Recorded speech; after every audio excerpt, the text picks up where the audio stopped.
Thank you everyone for joining us for this session. We really do have a fantastic lineup of speakers, so I hope we're able to um, move through their talks very efficiently, so we have a little bit of time left over for questions. So our first speaker is Dr. Gail Rogers, who is the Deputy Director of Pneumonia at the Bill and Melinda Gates Foundation.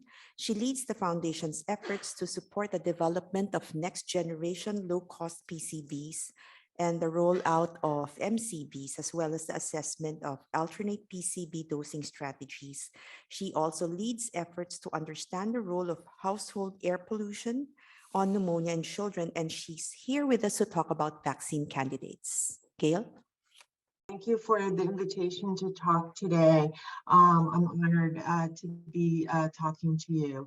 Okay, well, I'm going to talk about expanded serotype PCVs for children. And our mission at the Gates Foundation is to decrease mortality from pneumonia. And we think that the best way of doing this is actually vaccinating children with PCV. So although I'm going to mention adult vaccination, really the emphasis that I'm going to give is for children, and it is for low and middle income countries mostly. I have nothing to disclose. As you can see, there are currently 4 licensed vaccines for children that are licensed globally. In the little footnote, you'll see that there have been others that have been licensed for use in children, 3 in China and 1 additional one in India, but have not been licensed globally. So I'm just going to really discuss the ones that are licensed globally that I think that everybody is very familiar with, which is Synflorix, Pneumococcal, which is really newly licensed and pre-qualified, another 10-valent by Serum Institute of India, Prevnar 13, which we're familiar with, and then Vaxneuvance, which is Merck's new 15-valent that includes the expanded serotypes 22F and 33F. And it just recently has received approval for children in the US and EU. Without a doubt, PCVs have decreased the incidence of pneumococcal disease, but we see replacement with non-vaccine serotypes. Additionally, in low middle income countries, the degree of vaccine residual IPD can be somewhat higher than in high income countries, really fluctuating with the less than 5% being in high income countries and around 10 to 15 or 20% in low and middle income countries. The replacing serotypes really vary. They vary by geography. Sometimes high income countries have different one than Gavi countries. And we'll see that most of the data we have on new serotypes, which is really critical to understand how to choose a vaccine, come from high-income countries. There's a lot of differences between children and adults, especially in children and smaller than 5 years of age and adults greater than 65. And the adult data usually comes from adults greater than 65. And then disease manifestations. Some serotypes, as I know you've been discussing, have typical manifestations, and depending on whether those manifestations are examined or not, you may get different serotypes. When we did with the University of Washington's 13, we looked at up to from 2010 to 2017, what the differences in serotypes, just a snapshot of published and some unpublished information about globally where serotypes, what serotypes were in IPD. And the first thing that you can see is that vaccine serotypes in non-Gavi countries, first of all, the majority of isolates were in non-Gavi countries, so that's 11,000 isolates versus only 1,500 in Gavi countries. And then you can see here that the vaccine serotypes were really here at greater than 65%, and then the vaccine serotypes in Gavi countries were 80%, much more. When we updated this till 2019 and currently, sorry, before we go there, we'll go to the most common non-vaccine types. And you can see that these were a little bit different, with 12F being common to both, but certainly 2 and 23B stood out for Gavi countries, whereas 22F, 24F, 10A, and 10C stood out in high-income non-Gavi countries. When we updated this, we can see that the serotypes seemed a little bit different from year to year. So this is a really important issue, because when vaccine manufacturers are picking what serotypes to put into the vaccines, they have to pick them with years in advance to do all the studies. So certainly we sometimes don't have the best match, because the serotypes keep evolving as time goes by. So this is one of the major issues. Now, when we look at what is currently under investigation in children, well, we have a current under investigation overall, and then in children, Pfizer has their 20-valent vaccine, which we'll talk about briefly in detail, and that has been licensed in adults. 24-valent of Affinivax, and the serotypes are present here, the ones in 13, plus additional serotypes in Affinivax here. There are currently in infants, and I'm sorry, I think that, just give me 1 second to take things off. This should be the current investigational trials in adults on the bottom. I'm sorry, it says infants here again. These are in adults, and these have been started in adults, and you see that there are many. If you start looking to see just new pneumococcal vaccines or new pneumococcal conjugate vaccines, there's a list that is pretty wide, much wider than this list. And it really is that many of them are still in preclinical. I've only looked here into the ones that are in clinical, in the clinical arena right now. Now, these serotypes are, how these serotypes were selected is really very interesting to me. First of all, the early data in the US after 7-valent and shortly after the 10-valent suggested that serotypes 22F and 33F were highly important in the US, and they still are, as well as in Europe. And therefore, that is the reason that Merck had its 15-valent vaccine add those 2 serotypes. And I don't have that in this list because it is currently licensed for children. Serotypes, this next bullet has serotypes 8, 10A, 11A, 12F, 15, etc. These are all in the 23-valent pneumococcal polysaccharide vaccine. So the next bar for example, Affinivax and Pfizer's Prevnar 20 was what is in Pneumovax. Serotype 2 is in polysaccharide vaccine, was important in low-income countries, particularly in children, and you see that that is not in 20, but in Affinivax. And then we have several others that are also important in adult disease. Serotype 24F is a really increasingly important serotype, causing meningitis, being recently the most common cause of meningitis in France and other areas. And 35B is also important in children. And you see that by looking at this, really, the focus for selection of the serotypes has been on 2 things, has been really in adults and in high-income countries. I'm going to just point out that 25-valent Inventprise, which is currently only in phase 1 in adults, is the only one that really was selected by the company and the investigators to include serotypes in children and in Gavi countries. So with that, we'll go into what the landscape is for children. And again, Merck's 15 was recently approved, and then we have 20 and 24-valent. Pfizer's 20 has just finished its phase 3 and phase 3 study, and I'll go into the details of that. And the 24-valent Affinivax is currently in infants. We don't have the results of those studies, and that is a phase 2 in infants following a successful phase 2 in toddlers. For the 15-valent, I think we already talked about this. This is Merck's Vaxneuvance, and it really was selected for those two serotypes that were most prominent in high-income countries and still are. And so, for high-income countries, this may be a significant advance over Prevnar 13.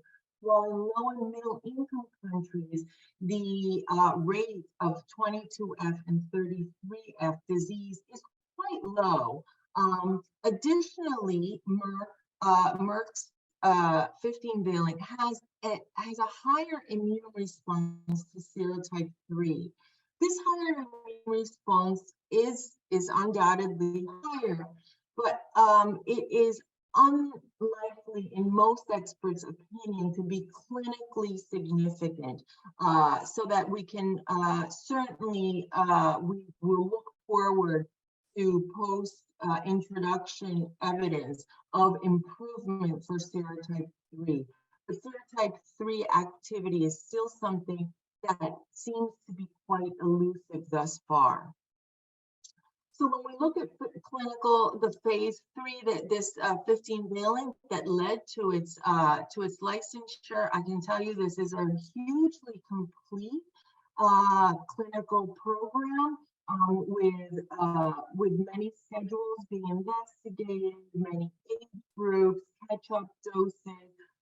There's also special populations globally distributed, a very full range of clinical development programs. So that led to its licensure. It's approved in both 3+1 and 2+1 schedules, and the current ACIP US recommendations are that either 13 or 15 can be used and that they are interchangeable. So certainly important, and these are rather new recommendations given that the approval was not too long. 20-valent, sorry.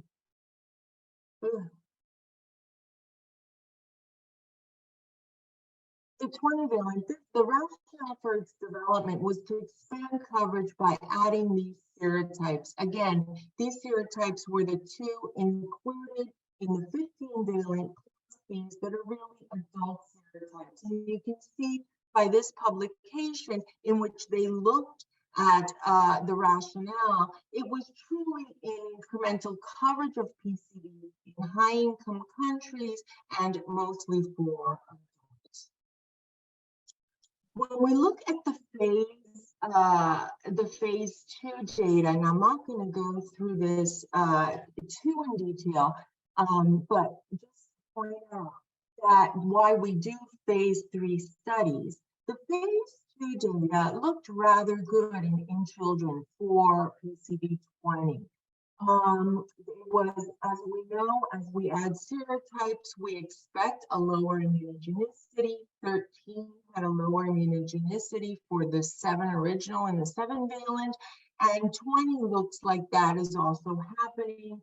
But for the 13 common serotypes, although they were lower, really they were not non-inferior in this small 460 infants who were randomized in this 3+1 phase 2 study.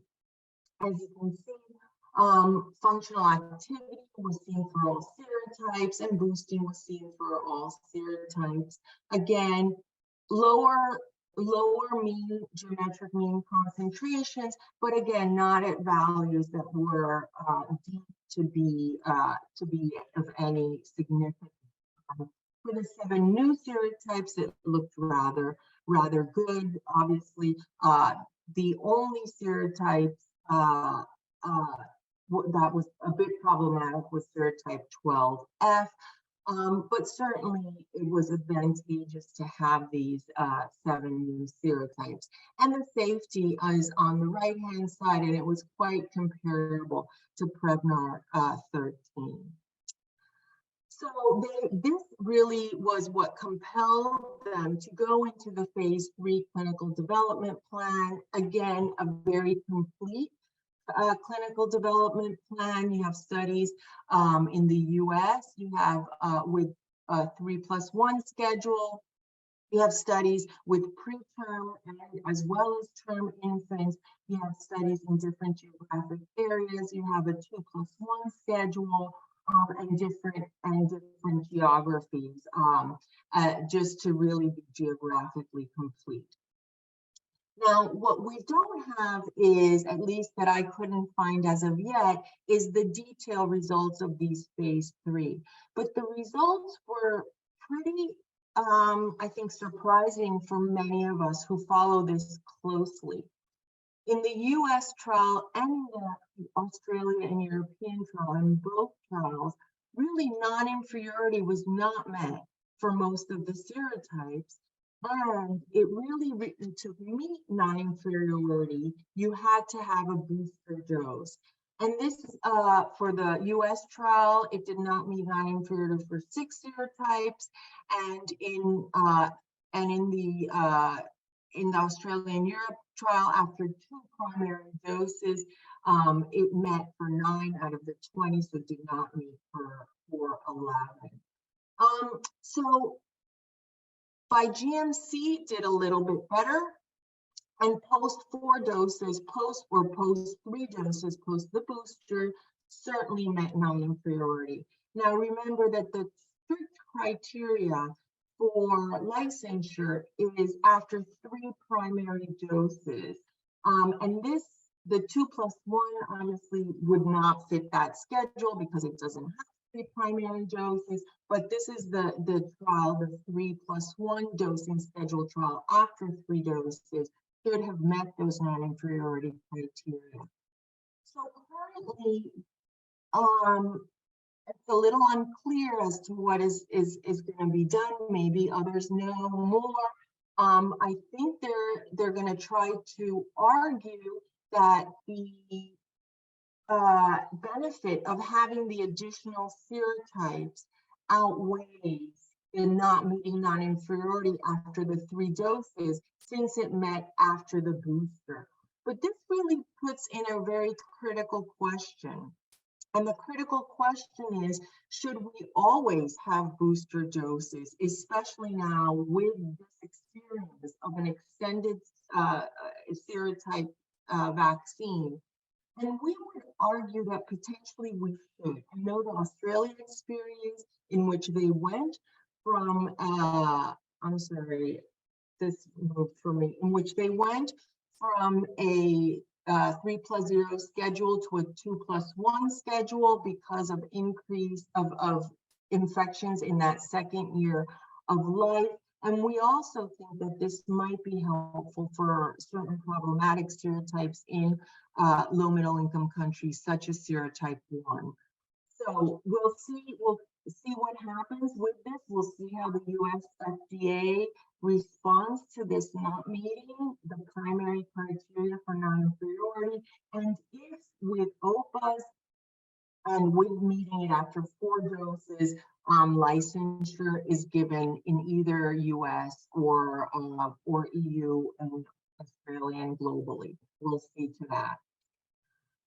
For 24 billion Affinivax, just quickly, because I don't have data for this in infants yet, but again, it's a different system. It doesn't use standard conjugation, but it has a multi-antigen presentation system called MAPS that combines polysaccharides and proteins via high affinity biotin riboside chemistry. Supposedly the potential is that it will provide a more robust and broader immunogenicity. It includes serotypes in Prevnar plus serotype 2, which is important. in low middle income countries, 9N, 17F, and 20B. Right now, it is currently in infants with expected completion at the end of 2023. Additionally, this company that has just been acquired by GSK has also a 30+ PCV in preclinical evaluation. So more to come, but still this is quite a ways away, this being a phase 2 study. Recently, we heard news of Vaxcyte, which is a 24-valent, also that released data in adults. And I'm only bringing this up because this made a lot of news in the U.S. And they found really positive results, immunogenicity in adults. 18 to 49-year-olds, as well as over 50. Was non-inferior to Prevnar 20, and I want to just point this out a little bit, which is really interesting, and I'm not sure what the implications are for children. So this adult vaccine is comparing itself to now adult 20-valent, which we now know in children is less immunogenic and did not meet all the non-inferiority criteria in infants. So just having first of all, the first lesson is just having positive results on phase 2 may not predict what happens in phase 3. And another thing is that positive results in adults may not predict what happens in children. So people are very enthusiastic about things that are new, but I would say that right now, Vaxcyte has plans to go and introduce in children, but still not there yet. And additionally, just like Affinivax, they do have plans for an extended 30+ formulation. So with this in mind, we come to 25-valent Inventprise. It just started phase 1 in adults. So even behind the last 2 that I've described. And it has a little bit of a different platform with a linker technology here in the third bullet that is designed to have higher immunogenicity and so avoid potentially, again, until it's tested and proven, we won't know, but avoid that decrease with the in immunogenicity with increases in serotypes. We'll see if that pans out. But this is specifically formulated as I noted, these serotypes that causing invasive disease in children, particularly in Africa and other low middle income countries. It includes those of Prevnar 20, includes 2, which is important, 24F and 35B. It does not have 11A, which the other ones, including Prevnar 20, have. Since this was felt that it was not at the time that this was evaluated, that it was not a big cause of IPD in children in Gavi countries. Phase 1 has just started this week, and studies in infants will follow. So there's nothing that I would say is truly close, very close in the 20+ group for children, and especially that's what we're looking for, at least for low and middle income countries, because the 15-valent really probably only provides a small amount of increased protection over those. And I'm not actually have not heard of Merck's plan to get the 15-valent pre-qualified and in Gavi countries, but certainly I'm sure they have plans for high income and possibly middle income countries. So in conclusions, knowledge of local serotypes causing disease is key. Although it's a little bit problematic because, first of all, they're small numbers. They seem to, fluctuate year to year. So for picking vaccine formulations, which has to be done years in advance, is a little problematic. But new extended valencies vaccines have mostly been formulated with adult populations in high-income countries in mind, and not really with children in mind in low and middle-income countries. Adding serotypes may lead to lower immunogenicity, but again, we don't really know the clinical significance of this. The importance is that phase 2 may not be totally representative of phase 3, and that adult data might not also represent what happens in infants. Ongoing surveillance is really critical to evaluate new vaccines, especially for effectiveness for the new serotypes that don't have a correlate of protection. And although I think this is the most idealistic statement I can make, we really look for new vaccine constructs that are not serotype dependent. That would be ideal, although I am unaware of any protein-based vaccines that that serotype dependency that are in clinical trials currently. So with that, I will leave you with that for any questions. Gail, for walking us through what's upcoming in terms of the vaccine candidates and sharing with us the critical information and the important questions that we need to consider. I think we're going to be holding on to the questions until the end of the session. So if you can just stay online and we'll open the floor for questions in a bit. Thank you so much.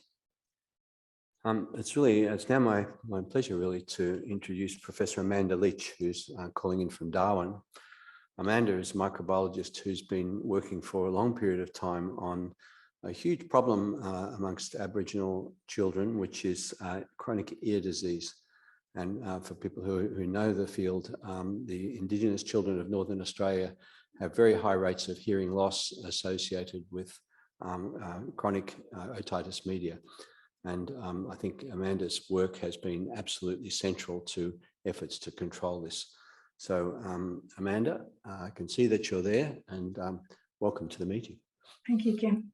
So thank you very much, the organisers, particularly Kim, for inviting me to talk today about the mixed dose schedules and the work that we've been doing in the Northern Territory.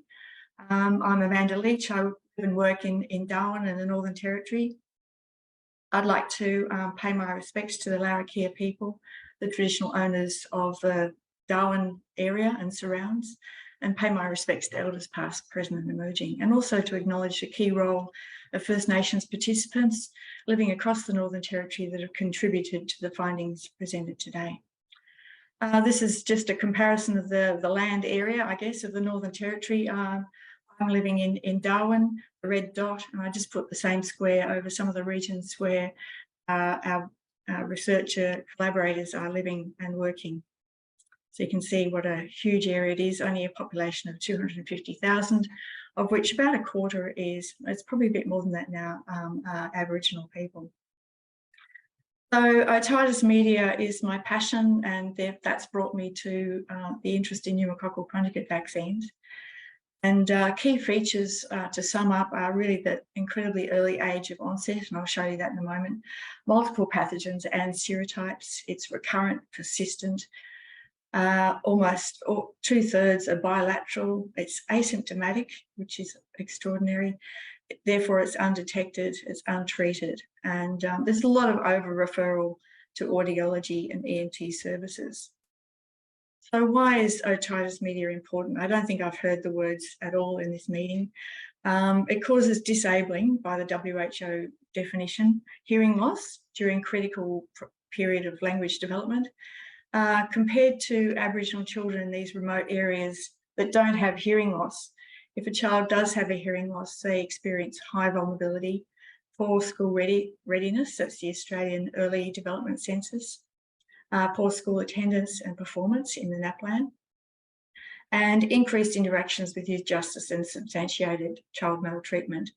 So that's from data linkage studies, so it's all adjusted for and so on. So it's not comparing Aboriginal with non-Aboriginal. This is Aboriginal kids already disadvantaged are further disadvantaged by their hearing loss. But it doesn't seem to be a priority.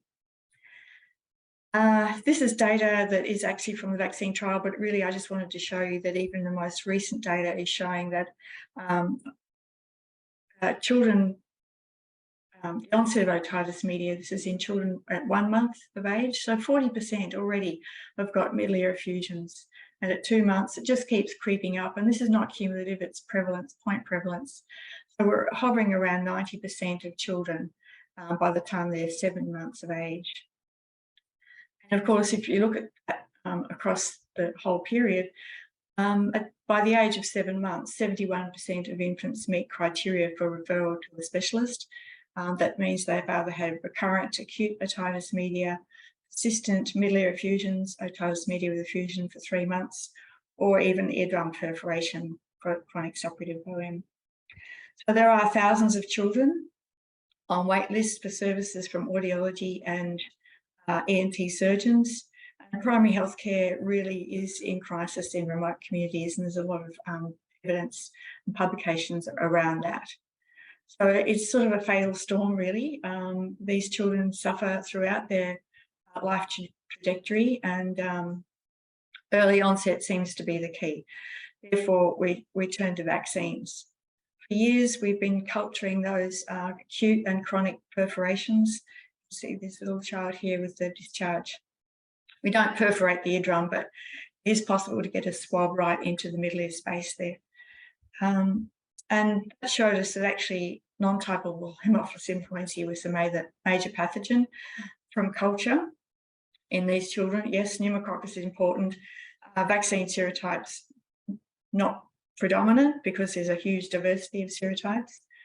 And when Heidi Smith-Bourne used qPCR, she found that actually about 80% of these ear discharges have THI.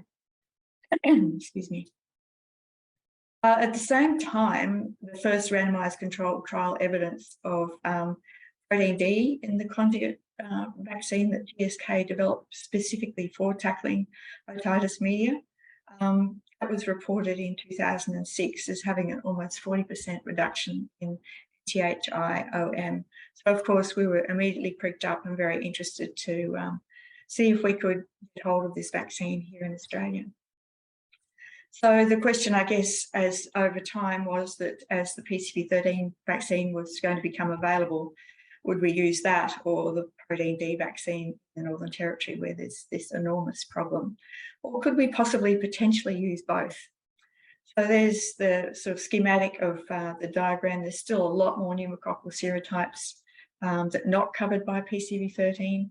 And the protein D in non-typal in Synfrex covers about 93% of the strains known in the population here in the Northern Territory. We did some consecutive surveillance across those years as we transitioned from PCV7 to PCV10, which was introduced in 2009. And we looked at the proportion of ear discharge swabs that had these pathogens. And we found a 27% reduction in NTHI-OM by culture. So we thought, well, there's further evidence that perhaps this vaccine is the right one to have for children in the Northern Territory. But nonetheless, it was cross-sectional and we weren't too sure. So at the time, also otitis media was reduced in children that had had PCV10.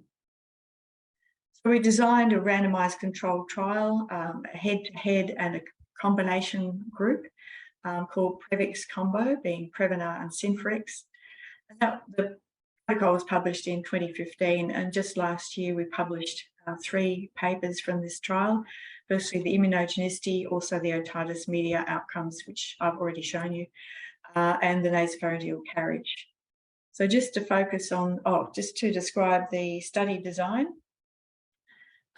We wanted to start early. We saw babies and randomised them at 1 month of age, and we actually gave them the first dose of Synfrex at that age in the combination group.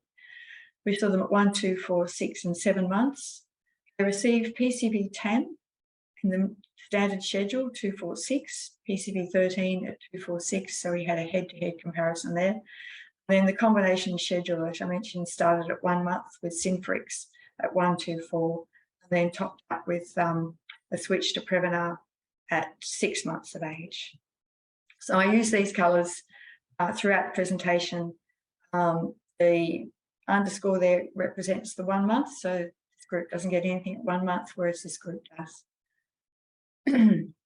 We took bloods at 2 months, so that's after either no dose or the first dose of Synfrix at 2 months, which is after the first dose in the head-to-head, or 2 doses of Synfrix, and then at the end of the 1 month after the final dose. Unfortunately, no post-2-dose blood. I regret that somewhat, but we had to rationalise the number of bloods taken. In fact, we randomised infants at 2 and 4 months to have just the 1 blood. This is the primary outcome. The pneumococcal serotypes 3, 6A and 19A. Then I'll show you the co-primary outcome, which was protein D immunogenicity. Sorry, I've chopped this graph in half. These are the serotypes 3, 6A and 19A. This is 2 months. So none of these children have had a vaccine against 3, 6A and 19A. There's been 1 dose in the combination schedule. It's not a combination yet. So no differences at 2 months for these particular serotypes. At 4 months, I've had 1 dose of Prevnar in the blue group. All GMCs are still well below 0.35 or just hovering on it. Only serotype 3, not 6A or 19A, response was detected after the first dose of Prevnar. And then at 7 months, when they've had their 3 doses of Prevnar or 3 doses of Synfrix or the full 4-dose schedule, being only 1 dose of Prevnar against 3, 6A and 19A. The Synfrix was clearly lower than the other 3 groups. All GMCs for the others were over 1 microgram per mil. 6A was most superior in the 3-dose Prevnar group. Serotype 3 was actually superior after 1 dose of Prevnar compared to the response after 3 doses. So the Prevnar 3-dose and the combination schedule, which has only had the 1 dose of Prevnar to this point. 19A, there was no difference. The opsin phagocytic assay that was done, actually all this work was done at MCRI in Paul Ghiardi's lab and Anne Bark, confirmed or supported the result for 6A and Synfrix, but didn't show any difference in the serotype 3 response. So now we move to the 10 shared serotypes, which are secondary outcomes from the previous combo group, the 2, 4 and 7 month immunogenicity results. So this is really interesting. There was a really good response to that first dose of Synfrix at the age of 1 month. You can see across these serotypes, they're well and truly superior to the others, even above or around 1 microgram per mil. So not so good for 6B, 19F and 23F, unfortunately. But they are classically difficult serotypes. So at 4 months of age now, we've got the head-to-head of 1 dose of Prevnar and 1 dose of Synfrix. And this is fascinating because Synfrix was really well above the results for Prevnar across a broad range of serotypes. And then the second dose of Synfrix then was superior again. So an extra bonus actually of getting that second dose of Synfrix all by the age of 4 months.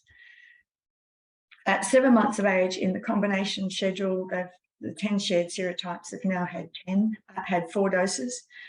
Mostly they've sort of equalised. Synfrix is a little bit less still, but the point here is that the 4 doses are better for serotypes 1, 6B, 19F and 23F.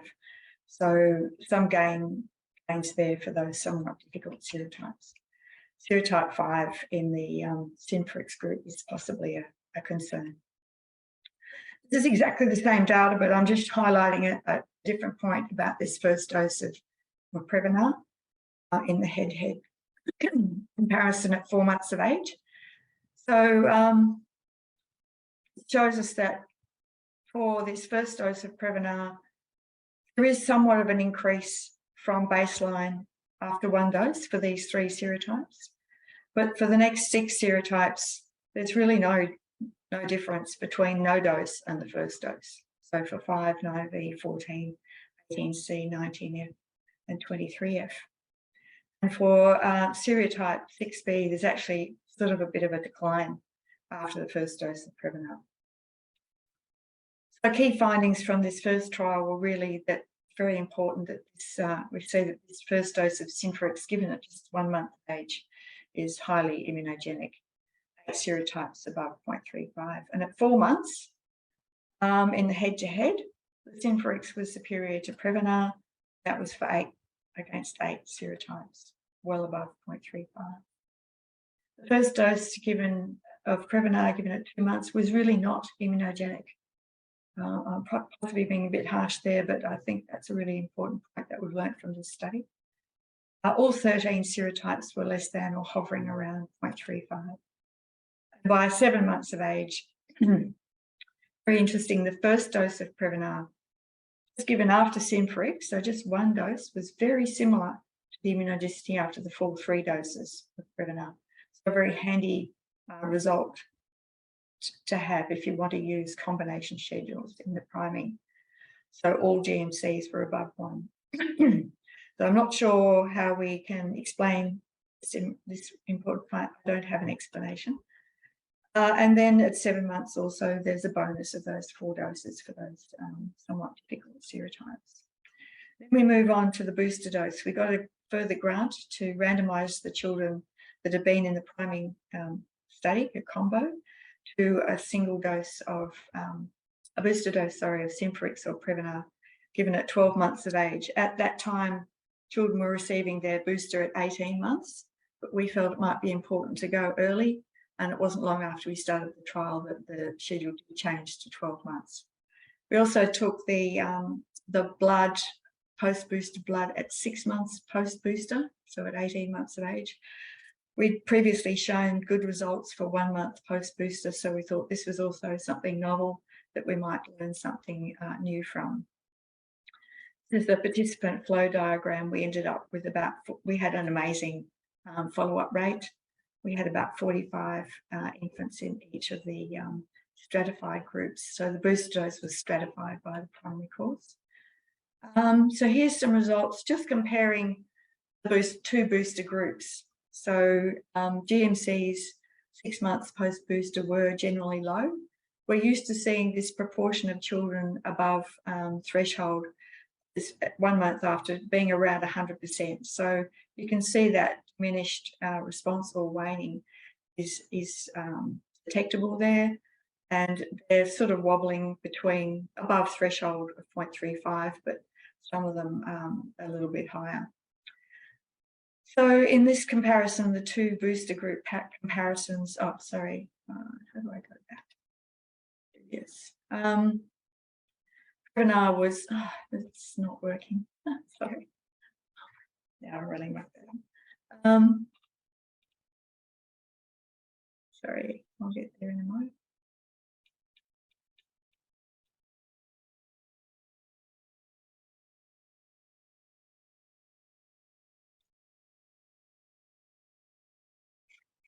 Sorry about that. Sorry.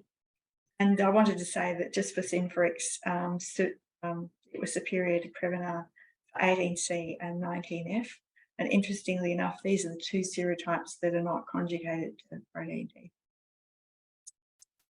So this is the protein D result. I'm not going to say a lot about that other than to say it was by 6 months post-booster, it was very, very low, only just touching the threshold of whatever that means, ELISA units per mil, not different between the two booster groups.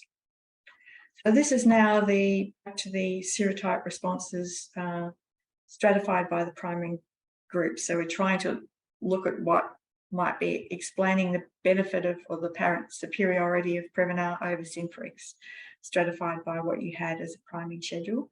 And across the baseline here, I've included 3, 6A, 19A, and then the 10 shared serotypes.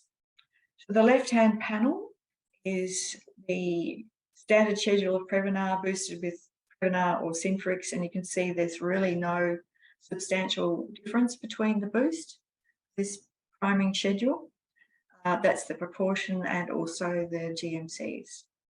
If we shoot across here to the right-hand side, the combination schedule, which had just the 1 dose of Prevnar boosted with Prevnar or Synfrix, again, not much difference. You can use either Prevnar or Synfrix if you've had this priming schedule. And similar, there's not much difference here by serotype. But importantly, the differences that we saw, if you've had Synfrix as your priming schedule, you definitely want to have Prevnar as your booster. It's significantly better than Synfrix.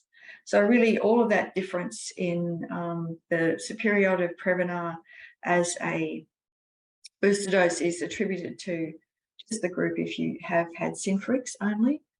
If you've had just 3 doses of Prevnar or 1 dose of Prevnar, the boost is similar. For those of you that like the numbers, this is all in a published paper. I think someone yesterday said, oh, these pneumococcal studies with multiple groups, multiple comparisons, multiple time points are very, very difficult to talk about. But nonetheless, they reflect what I've just shown you in the graph. There's no significant difference between booster P or S after priming with either the PPP or the single P, other than for serotype 3. So in the Prevnar primary, Synfrix or Prevnar, all these confidence intervals are around 0, other than for serotype 3, and similarly all of these if you have the combination schedule initially. And then you can see here in the Synfrix group, your Prevnar was superior for all of these different serotypes. This is the work of my PhD and actually long-time researcher here at Menzies, Jemima Peacebath, who did all of the pneumococcal carriage work. And this is really an accumulation of all of the carriage data from Previx combo, the infants, and the groups are combined because they were actually very similar. But it just shows you very interesting serotype distribution. So here we have the serotypes of PCV7, PCV13, and then 23 valent PPV serotypes, and then everything else. And really, for years since I did my PhD in the 1990s, 16F has been our dominant carriage serotype, and we also see it in those ear discharge swabs. So I'm really pleased to see 16F starting to emerge in some of these vaccines that are coming in the pipeline. You can see there the colours. If it's white, it's susceptible to both azithromycin, which is used a lot in the territory, and penicillin, not necessarily in these children, but it's used broadly in the territory. And the darkest is non-susceptible to both. So we had a bit of a blip of 7B that just appeared in one particular year as a sort of an outbreak. So key findings from the boost. So remembering that this is 6 months post-booster, the 2-group comparison looks like Prevnar's superior.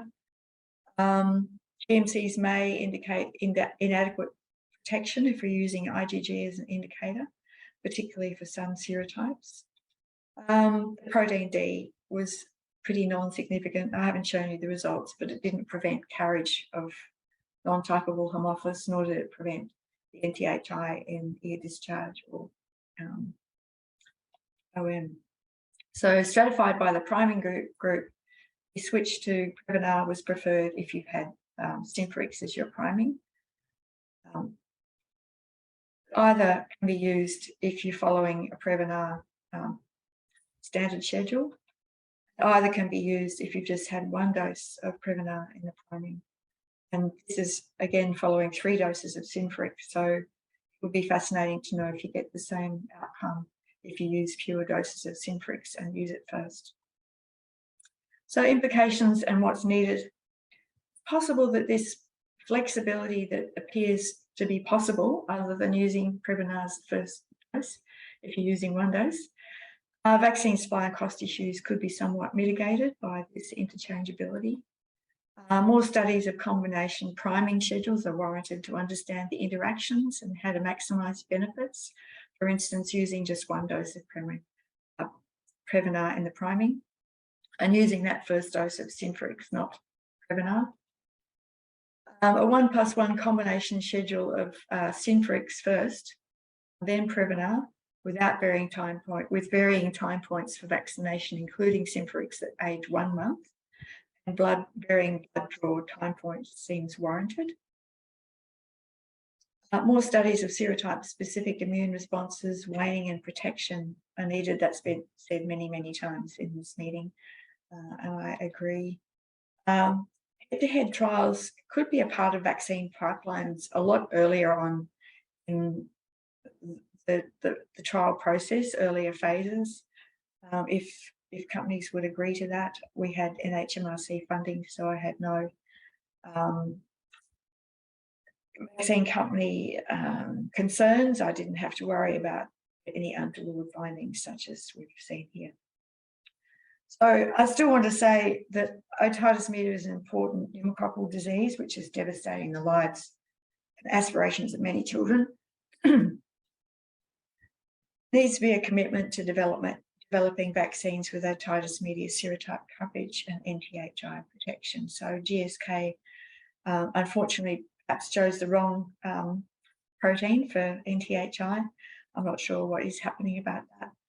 This could prevent what we see as really a lifelong disability for these children, caused by many, many factors, but vaccines being the public health success story that they are, we could have more to offer for children suffering from otitis media.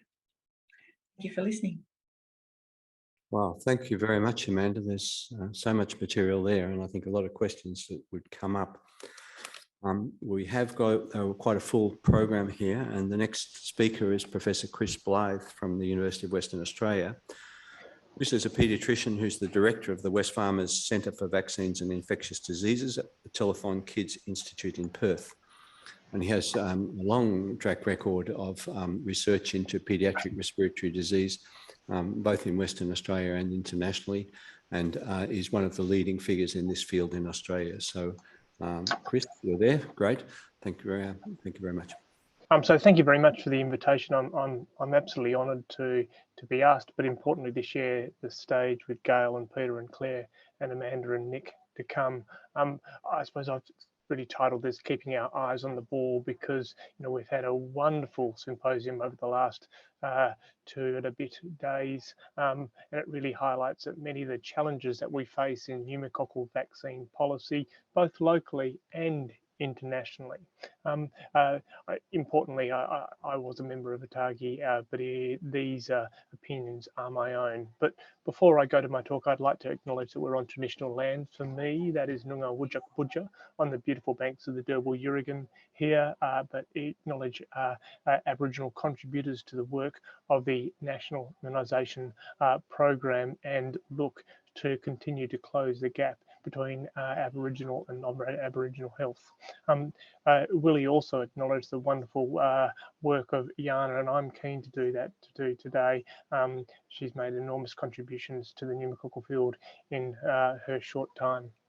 So I'm going to really touch on the history of pneumococcal vaccination in Australia, and some of this has been alluded to. I'm going to talk about the current epidemiology, because I think this really highlights some of the changes, but also some of the challenges going forward. I'm going to talk about the background to recent schedule changes and try to tease out some of the impact, acknowledging that is challenging to do. I'm going to touch on evidence and gaps and also look to future changes. So just a whip through of pneumococcal vaccine history, 20 years. So remember 23-valent started on the PBS for our international guests, so really partly funded, discounted on our pharmaceutical benefits scheme over 25 years ago now, and importantly moved into our Aboriginal adults 2 years later, funded on the National Immunisation Program. Our history with Conjugate vaccine started in 2001 when Aboriginal children and those children with high-risk medical conditions started the program with a 3+1 schedule, and IPD became notifiable at that time point. And PCV7 was rolled out to all Australian children in 2005 at 2, 4 and 6 months. And importantly, 23 valent was NIP funded for all adults over the age of 65. Amanda touched on PCV10 in the Northern Territory, and importantly, this was used at that period of time, but not in other Australian states. And in the last decade, we've had 13 valent replace 7 valent on the infant schedule. We've had a booster dose for those 12 to 18 months Aboriginal children with 13 valent. We've had a recommendation, but it was unfunded. I'm going to touch on this for PCV13 use in adults with high-risk medical conditions. And the more recent changes in 2018 and 2020, I'm going to touch on. So where are we up to with pneumococcal disease in Australia? And I'm going to come back to this slide. This is what has happened pre-pandemic over the last 2 decades. And you can see the introduction of PCV7 in 2005 had a dramatic impact on both case numbers and the incidence of IPD in all age groups. We had a surge in cases in 2011, largely due to the evolution of the 19A rates increasing, which settled in the mid-2014-2015 period, but unfortunately had a worrying trend in Australia thereafter, before our pandemic time.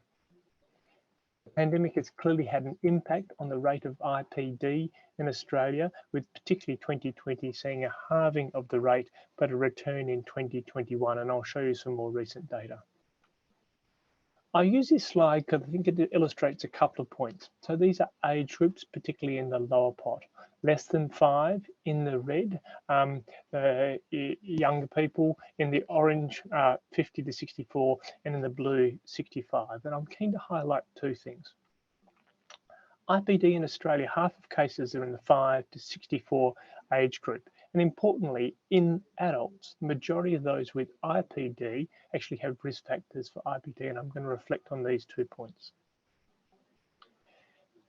Up front, I do want to thank Sanjay Jayasinghe, who I've worked with for many years. These are data he presented at ISPPD, and the most recent data we have as far as serotype distribution in both children and adults. And I'm going to walk you through these slides. On the x-axis, it divides by 7 valent, the extra 6 valencies included in Prevnar 13, the extra 2 in the new 15 valent, and then the extra 5 included in the new 20 valent.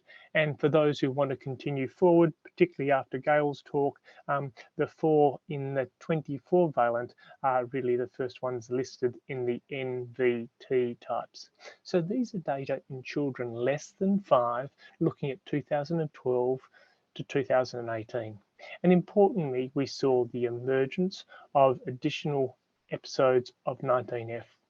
We saw 3 certainly surge during this period of time, and Jonathan had covered on that, particularly in the empyema field. We saw the reduction in 19A, which was our real worrying point in the 2011-2012 transition. I'm also keen to highlight some of these proportions. It highlights that 40% of episodes in 2018 and 19 under 5 were still due to serotypes contained in the 13 valent vaccines. Additional 7% were covered with the additional 2 serotypes in 15 valent, and again a small increase in coverage with the 20 valent vaccine. And if we look to the non-13 valent serotypes, we see a couple of standouts. 23B, 22F and 15B are standouts and have continued to be, of which not all of them are included in the new valent vaccines. The reason I show this slide is even with new vaccines coming on board, this is going to be a space we're going to continue to watch as serotype replacement will continue to evolve. I'm going to show a very similar slide. This is now adults over the age of 65 for the same 2 time periods, 2011 to 12 to 2018 and 19. And importantly, some similar patterns.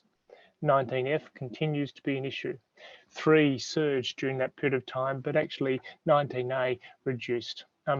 Importantly, looking at those proportions, about 30% of our residual serotypes in 2018 in those over the age of 65 were included in the 13-valent vaccines. And this is highly relevant, particularly with Gail's comments about developed nations only really having 5 to 20% residual serotypes. Australia had a higher rate of residual serotypes a couple of years ago compared to comparable nations. The 2 extra serotypes, 22F and 33F, clearly play a significant role in adult disease, and about 10% are included in those extra 5 serotypes in the 20-valent. But importantly, it highlights that really half of our IPD episodes are not vaccine preventable. Again, similar picture. And I really highlight this to show that these are the emerging serotypes are likely to continue to emerge over this period of time, and we need to continue to watch these. People have talked about this, but I think this publication really highlights that actually COVID has made an incredible challenge as far as interpreting not just IPD, but many vaccine preventable diseases. And these data from 26 countries show that IPD rates varied during the early part of the COVID pandemic, making our data very challenging to assess. And so what has happened in Australia? Well, we've had a reduction, as I talked about before, and in 2022 to date, we had nearly 1,500 cases of IPD, which is a 4% decrease on the 5-year average. I'm actually somewhat encouraged by this because clearly, one, the 5-year average is going to be lower in 2020 and 2021. So maybe we are seeing less IPD in Australia in 2022 than we expected without those scheduled changes, but it's going to be very difficult to assess this. When we talk about the schedule changes, and I'll talk about the evidence and the impact. From the target perspective, we made a decision in 2016 that what we were doing was not working very well. And we did this for a number of reasons. One, there was persistently higher rates of PCV serotypes in populations at risk of IPD, and we were concerned about that. We were seeing lower than expected reductions in adult disease, particularly from those 13-valent serotypes. We were seeing a rising gap between Aboriginal and non-Aboriginal adults as far as the rate of IPD, and this is something that we were concerned about. We had most adult populations who are at greatest risk who are not able to access funded vaccines on the NIP, really highlighting the issue of equity, which is something that I'm keen to highlight. And importantly, we had inadequate coverage in those at greatest risk. Those at highest risk of IPD either couldn't access a funded vaccine or weren't getting vaccinated. And so in 2016, ATAGI sought to conduct a comprehensive review of our pneumococcal vaccine program to inform the NIP. Firstly, focusing on the infant schedule, we had seen increasing vaccine failure observed with 13-valent using our previous schedule. Jonathan covered this when he was in Paediatrics talk, talking about the emergence of serotype 3, but importantly, there were increasing vaccine breakthroughs with both 19F and 19A. And importantly, things were not heading in the right direction as this case number plot that I highlight. These were largely occurring in those over the age of 12 months, particularly in the 2 to 4-year-old age group, and included many with complicated pneumonias. And so really with this trend, knowing that we were seeing less indirect effects than we wanted, Australia looked to internationally to redesign our schedule. Clearly, there was 2 obvious countries to look to, the US with its 3+1 and its UK with its 2+1. And comparing these head to head, we finally settled on 2+1 given a number of things. One, direct and indirect effects were demonstrated compared to a 3+0. There were fewer breakthroughs in the UK system, and really it was rapidly implementable. It didn't need to go through the normal cost effectiveness challenges of NIP because the number of doses were the same. And so we moved to this in mid-2018. Looking at our at-risk schedule, as I said, Many at-risk adults, in fact, most at-risk adults, particularly those under the age of 65, could not access any funded doses. There was limited use of 23-valent on the PBS, and feedback from providers, and we did this at length, they were confused by pneumococcal vaccine policy. There was category A for high risk, category B for moderate risk, and importantly, things were very confusing for them. So we undertook a review to try and simplify this process for medically at risk, Indigenous, and those with behavioural risk factors. And so a new list was constructed, and really a couple of standouts. We were keen to include a previous episode of invasive pneumococcal disease, given the emerging evidence that this was a risk factor in itself. We were keen to simplify some of these groups of conditions, also to highlight to clinicians that actually like conditions should be given PCV vaccines. And importantly, including some of the behavioural risk factors such as smoking and harmful use of alcohol. And so this is what we landed on. We wanted to simplify one list, one recommendation, which was for anyone over the age of 12 months with an at-risk condition, 13-valent vaccine followed by 2 23-valent vaccines, 1 2 to 12 months later and 1 5 to 10 years later. And importantly, using a similar schedule for Aboriginal and Torres Strait Islander adults over the age of 50. Now, the most controversial of those changes was a change in the adult schedule, particularly those without risk factors. And as I said before, these are actually a small proportion of those with IPD, given most do have risk factors. The older Australian vaccination program had been funded on the PBS, but coverage estimates suggested only 50% of adults were receiving these doses. There'd been a number of applications to the PBS about including 13-valent for older Australians on the NIP, and based on the residual burden, which I highlighted, which is high, the efficacy demonstrated through the Capita trial and the vaccine cost, the PBAC had determined that actually it was cost effective to replace 23-valent with 13-valent for older Australians. And as Peter highlighted, this time there was significant ongoing debate about the evidence base for the impact of 23-valent against pneumococcal pneumonia. And so, based on the PBAC recommendation in 2016, ATAGI worked at trying to implement these changes.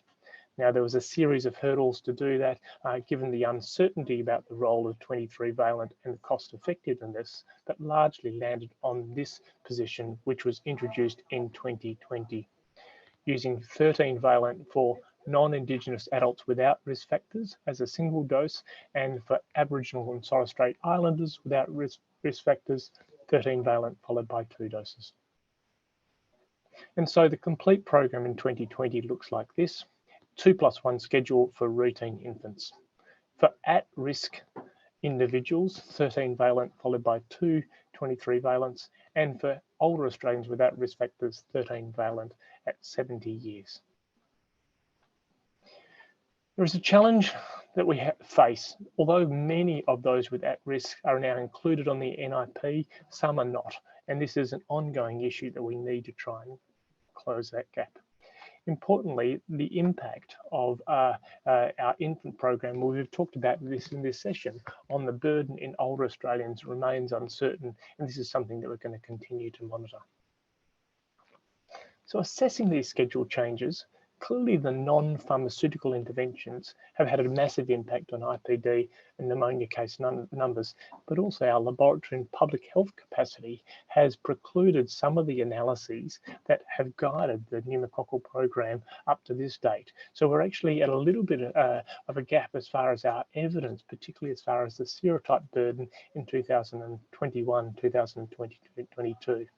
And has been highlighted, actually distinguishing direct impacts of the adult program from indirect impacts of a paediatric program are actually complex to do.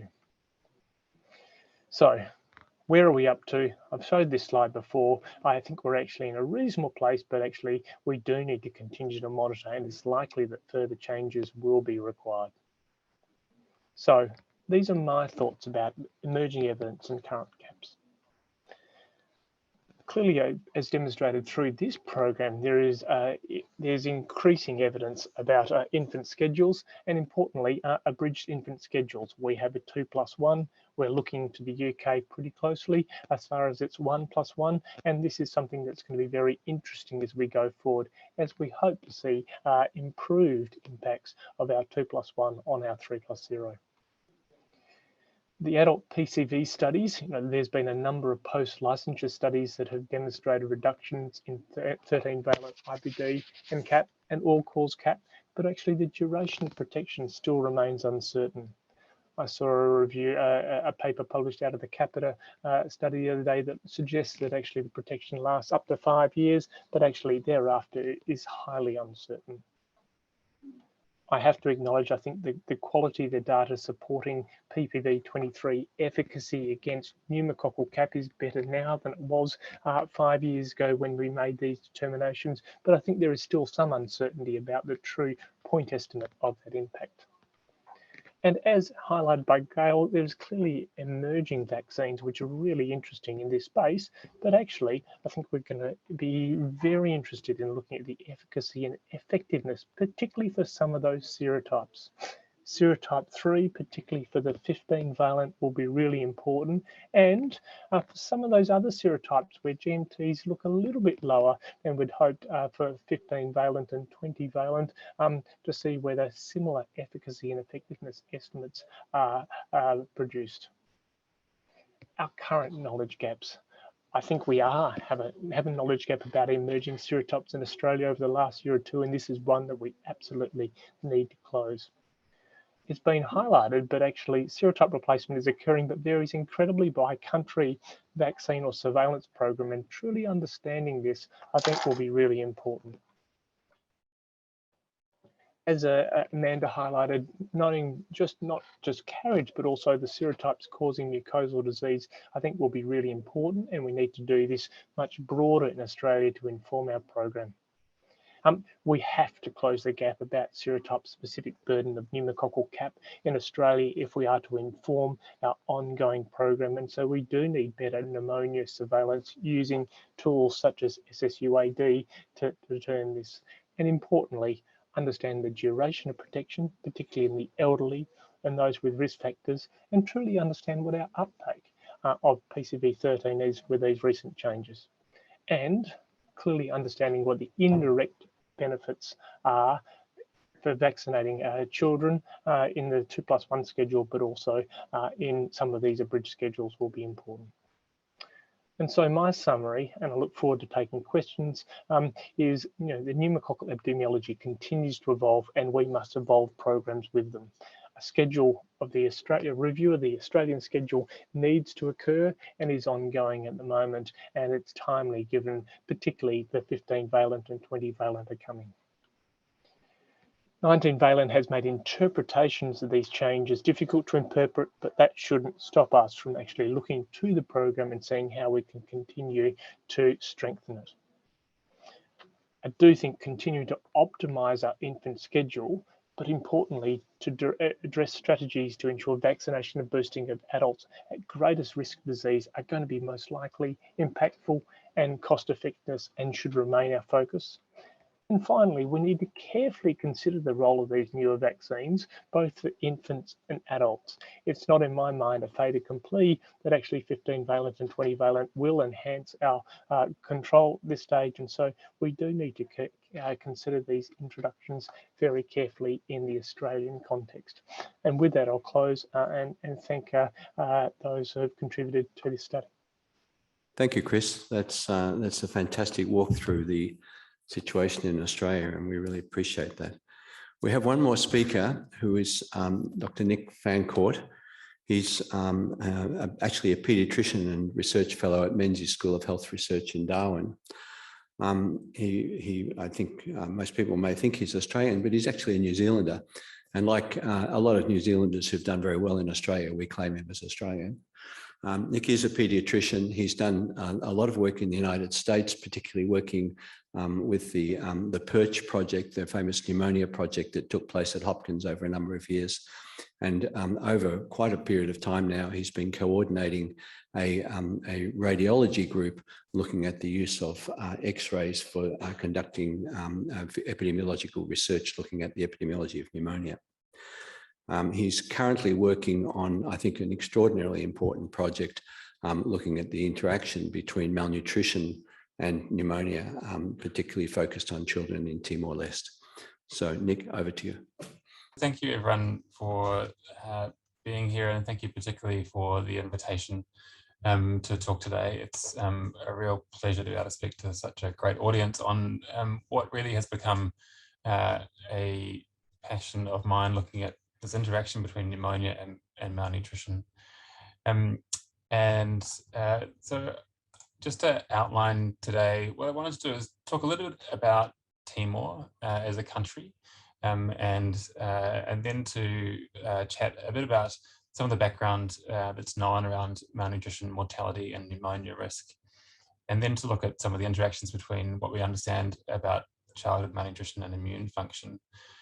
I'm going to present a few slides on our PULSAR study, which is the first piece of work we did looking at pneumonia, pneumococcal disease, and this interaction between malnutrition and pneumonia in Timor, and present a few preliminary findings from that study. We're still in the process now that the pandemic's settled down, a little bit of working through some data queries and cleaning, but I think there's some interesting, at least basic numbers, frequencies, proportions in there that we should start paying attention to.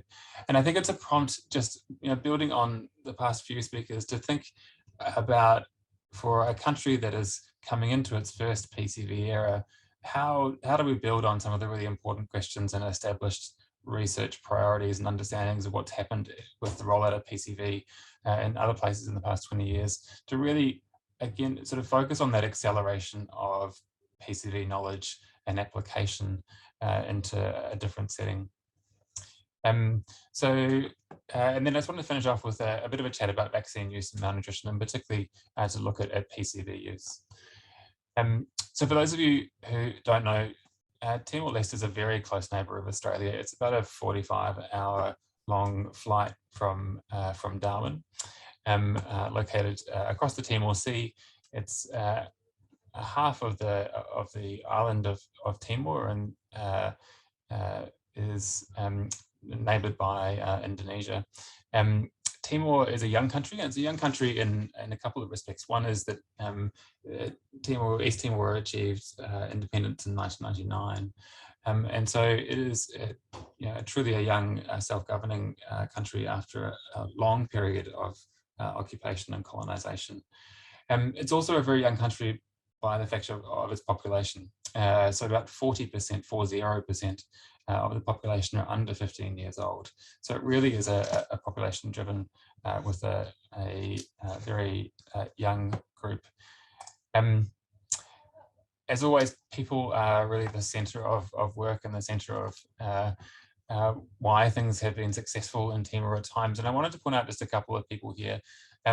This is Nevio Sarmiento on the top right. Nevio is a microbiologist turned hospital executive turned PhD student at Menzies, who is leading a lot of the pneumococcal work, and it's partly a lot of his effort that I'm presenting today. So thanks to him for his care and attention really for this work, and Lulu, who's one of our other lab staff and managers in East Timor.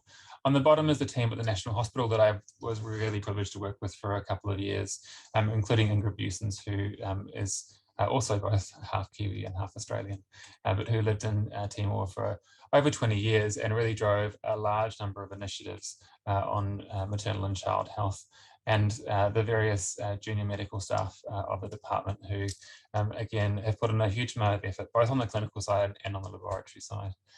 I'm not funded by the Timor Tourism Board, but I hope the other two pictures really speak to appealing to you to make a visit, because it is a fantastic country. It is also very much a rural country still, and so access to healthcare and the prioritisation of prevention of pneumonia is really important. So I wanted to then talk a little bit about where Timor is in terms of pneumonia and malnutrition.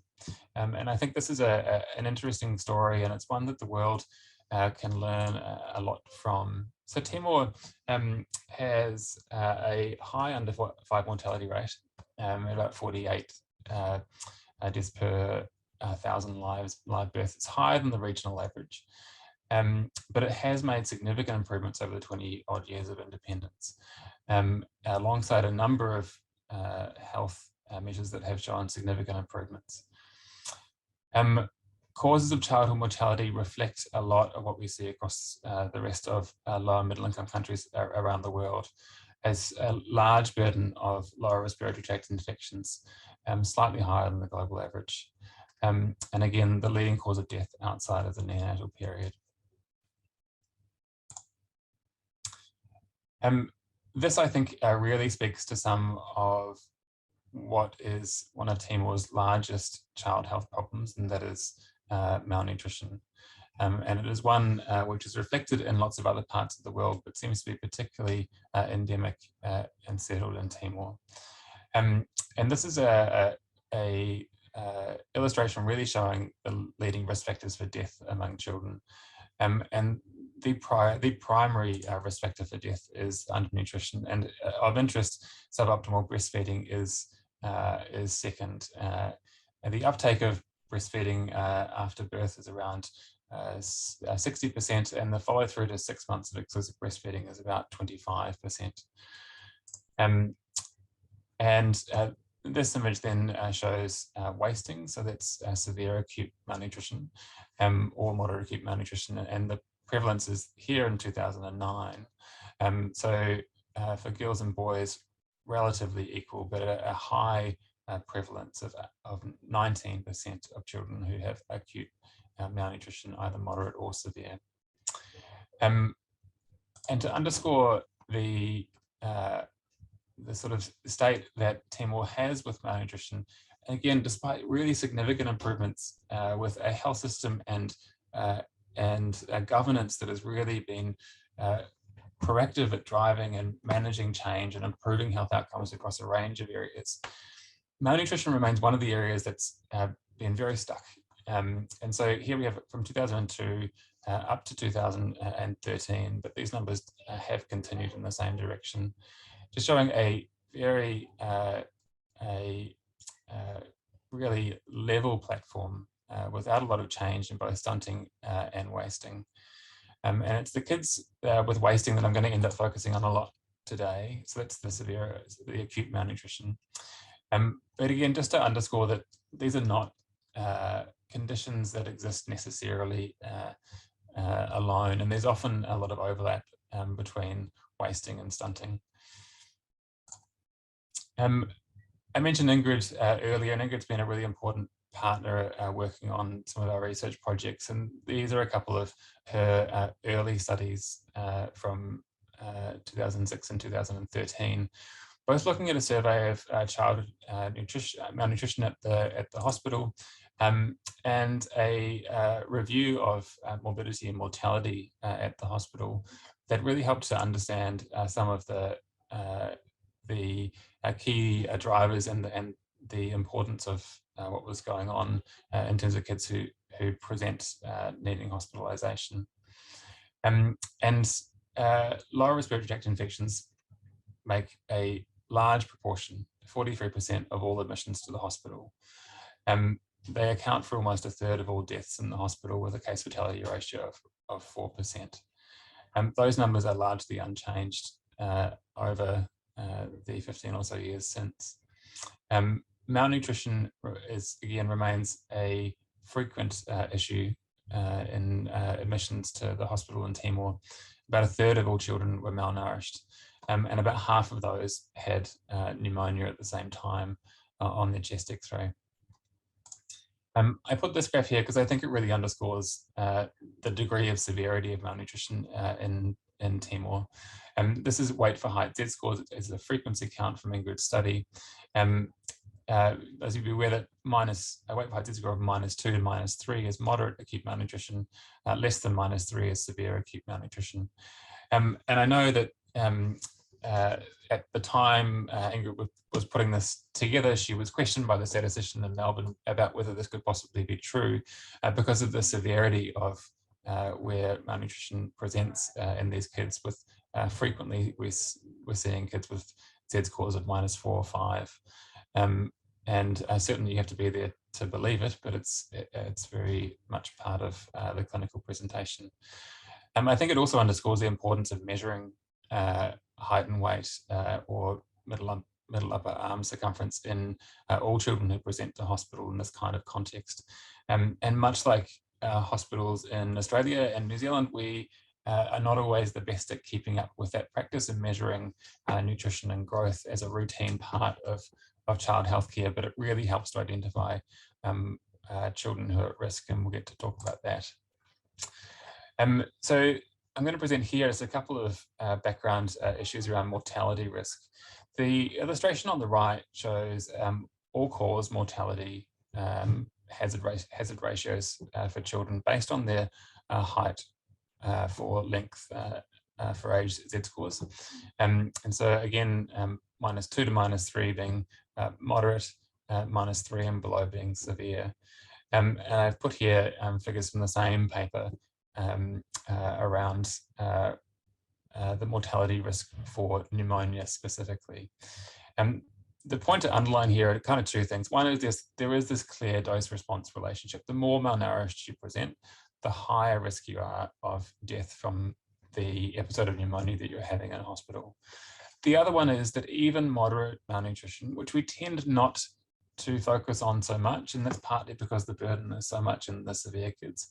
And I think also because sometimes the moderate kids, once your eye gets sensitized to malnutrition, they start to look a bit more well than the worst ones you're seeing. But it really underscores that this group is at high risk of mortality as well, and shouldn't be ignored. And then thinking about predictors of inpatient mortality, and this is a study from Malawi that we went back and looked at a couple of risk scores, prediction scores for children under 5. And what I wanted to underscore here was that in that analysis, the independent association of malnutrition had a hazard ratio that was really similar to turning up. So this is kids with severe malnutrition again, to turning up to hospital with severe hypoxemia or being unconscious and in a coma. And again, I think it just tries to underscore the importance of understanding, is this kid malnourished, and what is their risk if they are?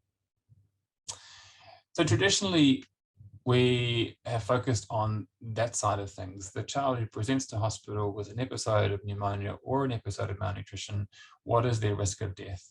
And that's been very much a focus and continues to be for a lot of clinical practice and for research. But there is this emerging area trying to understand what happens for the kids who survive. So what happens after the discharge from hospital? And there are a couple of things here that are important, and both of them come from the Kenyan Health and Demographic Surveillance Survey run out of Kilifi. And this first study followed 4,100 odd children with severe pneumonia. About a quarter of them were malnourished. They had quite a high inpatient mortality amongst that group of 8.7%. And of those, around 2,300 were enrolled in the surveillance study, which was following kids up over the course of the next year, amongst a larger demographic and health and demographic surveillance work. There were 70 deaths amongst that group, and that accounted for half of all the deaths that were seen from kids who left hospital within the Health and Demographic Surveillance Survey. So this presentation with severe pneumonia, this admission for severe pneumonia, seemed to account for a lot of kids who were then dying after their discharge from hospital. And the sort of independent risk factors that were identified were malnutrition, HIV, young age, less than 12 months, or a prolonged hospitalization, all having a significant impact on the risk of death at follow-up. And the illustration on the right really just underscores that. So here we're talking about MUAC, so that's the middle upper arm circumference, which is an alternative measure and a little bit easier to use in a lot of settings for measuring the severity of acute malnutrition. But this really demonstrates in the top line, the yellow line, those who are, by this definition, are severely malnourished, having an increased hazard after discharge compared to those who were more well nourished. So that also begs the question then, well, what about pneumonia after discharge from hospital? So we know that mortality is an issue for those who are admitted. What about post-discharge pneumonia? And this is following a number of kids, again from the same Kenyan site, who were recovering from their severe acute malnutrition, and looking at acute life-threatening events over the course of the next 6 months.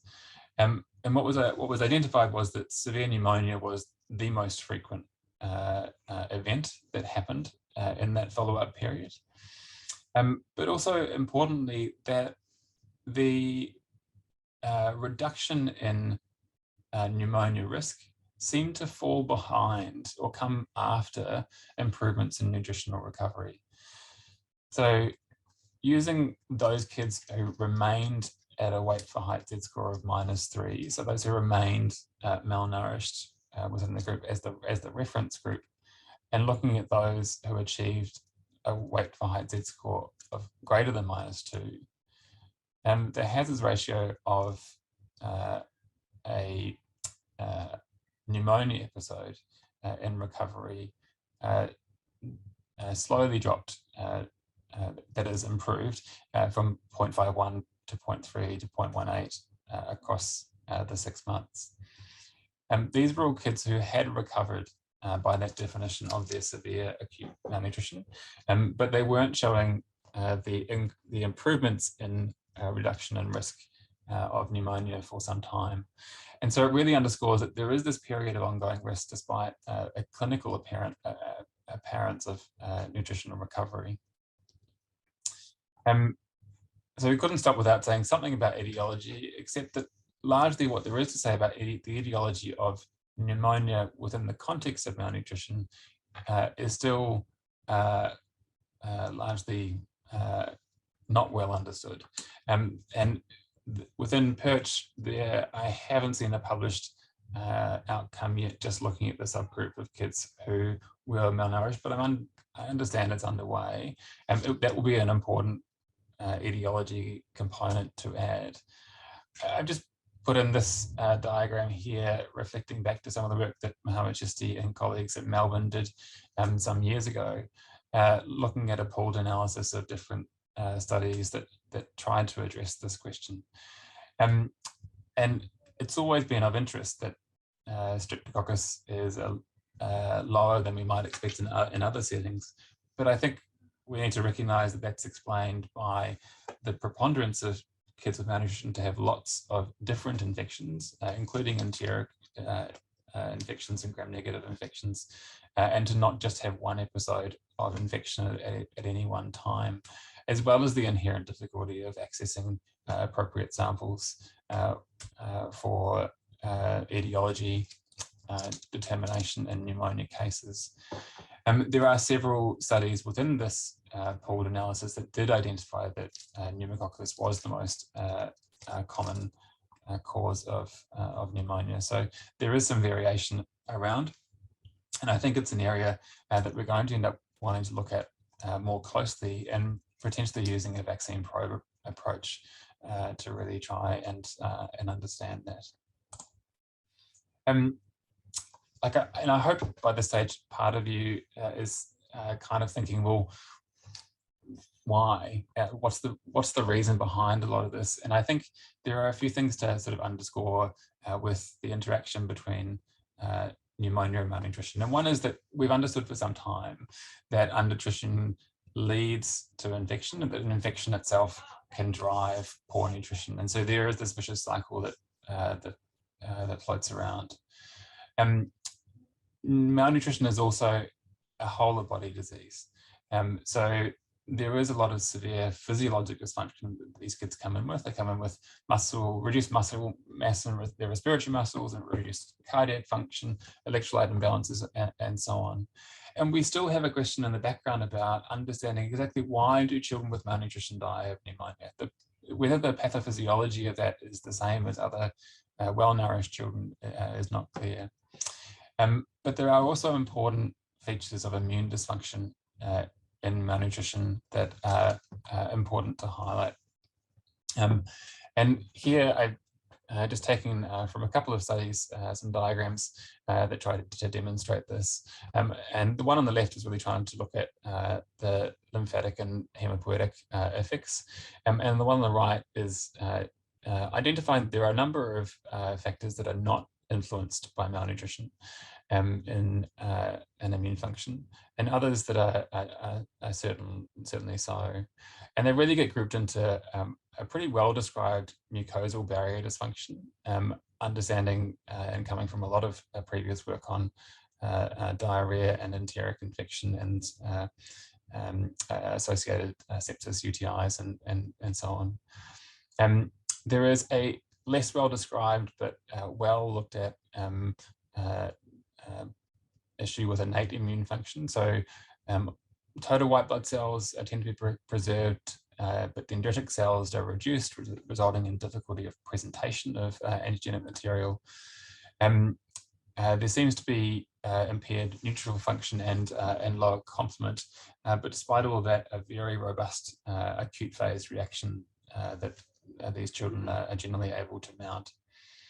And then on adaptive immune function, well, thymic involution has always been a bit of a hallmark of malnutrition. So the absence of a thymus on a chest X-ray, for instance.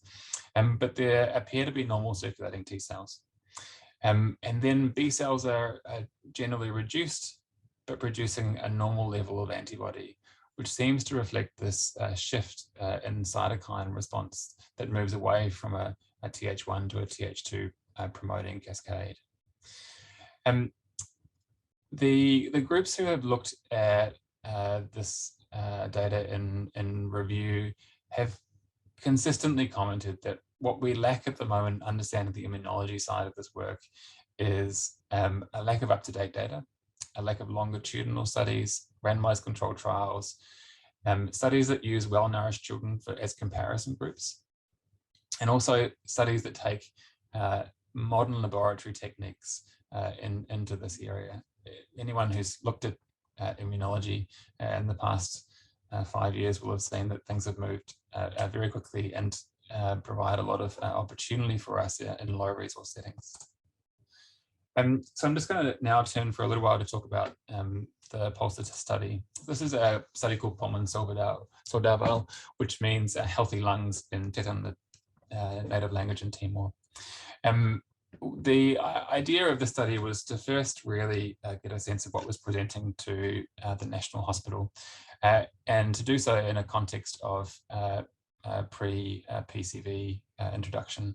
So we looked at nasopharyngeal carriage of pneumococcus, clinical presentation and epidemiology of pneumonia episodes in those with and without malnutrition, to look at flu and RSV, and to look at carriage of non-pneumococcal bacteria.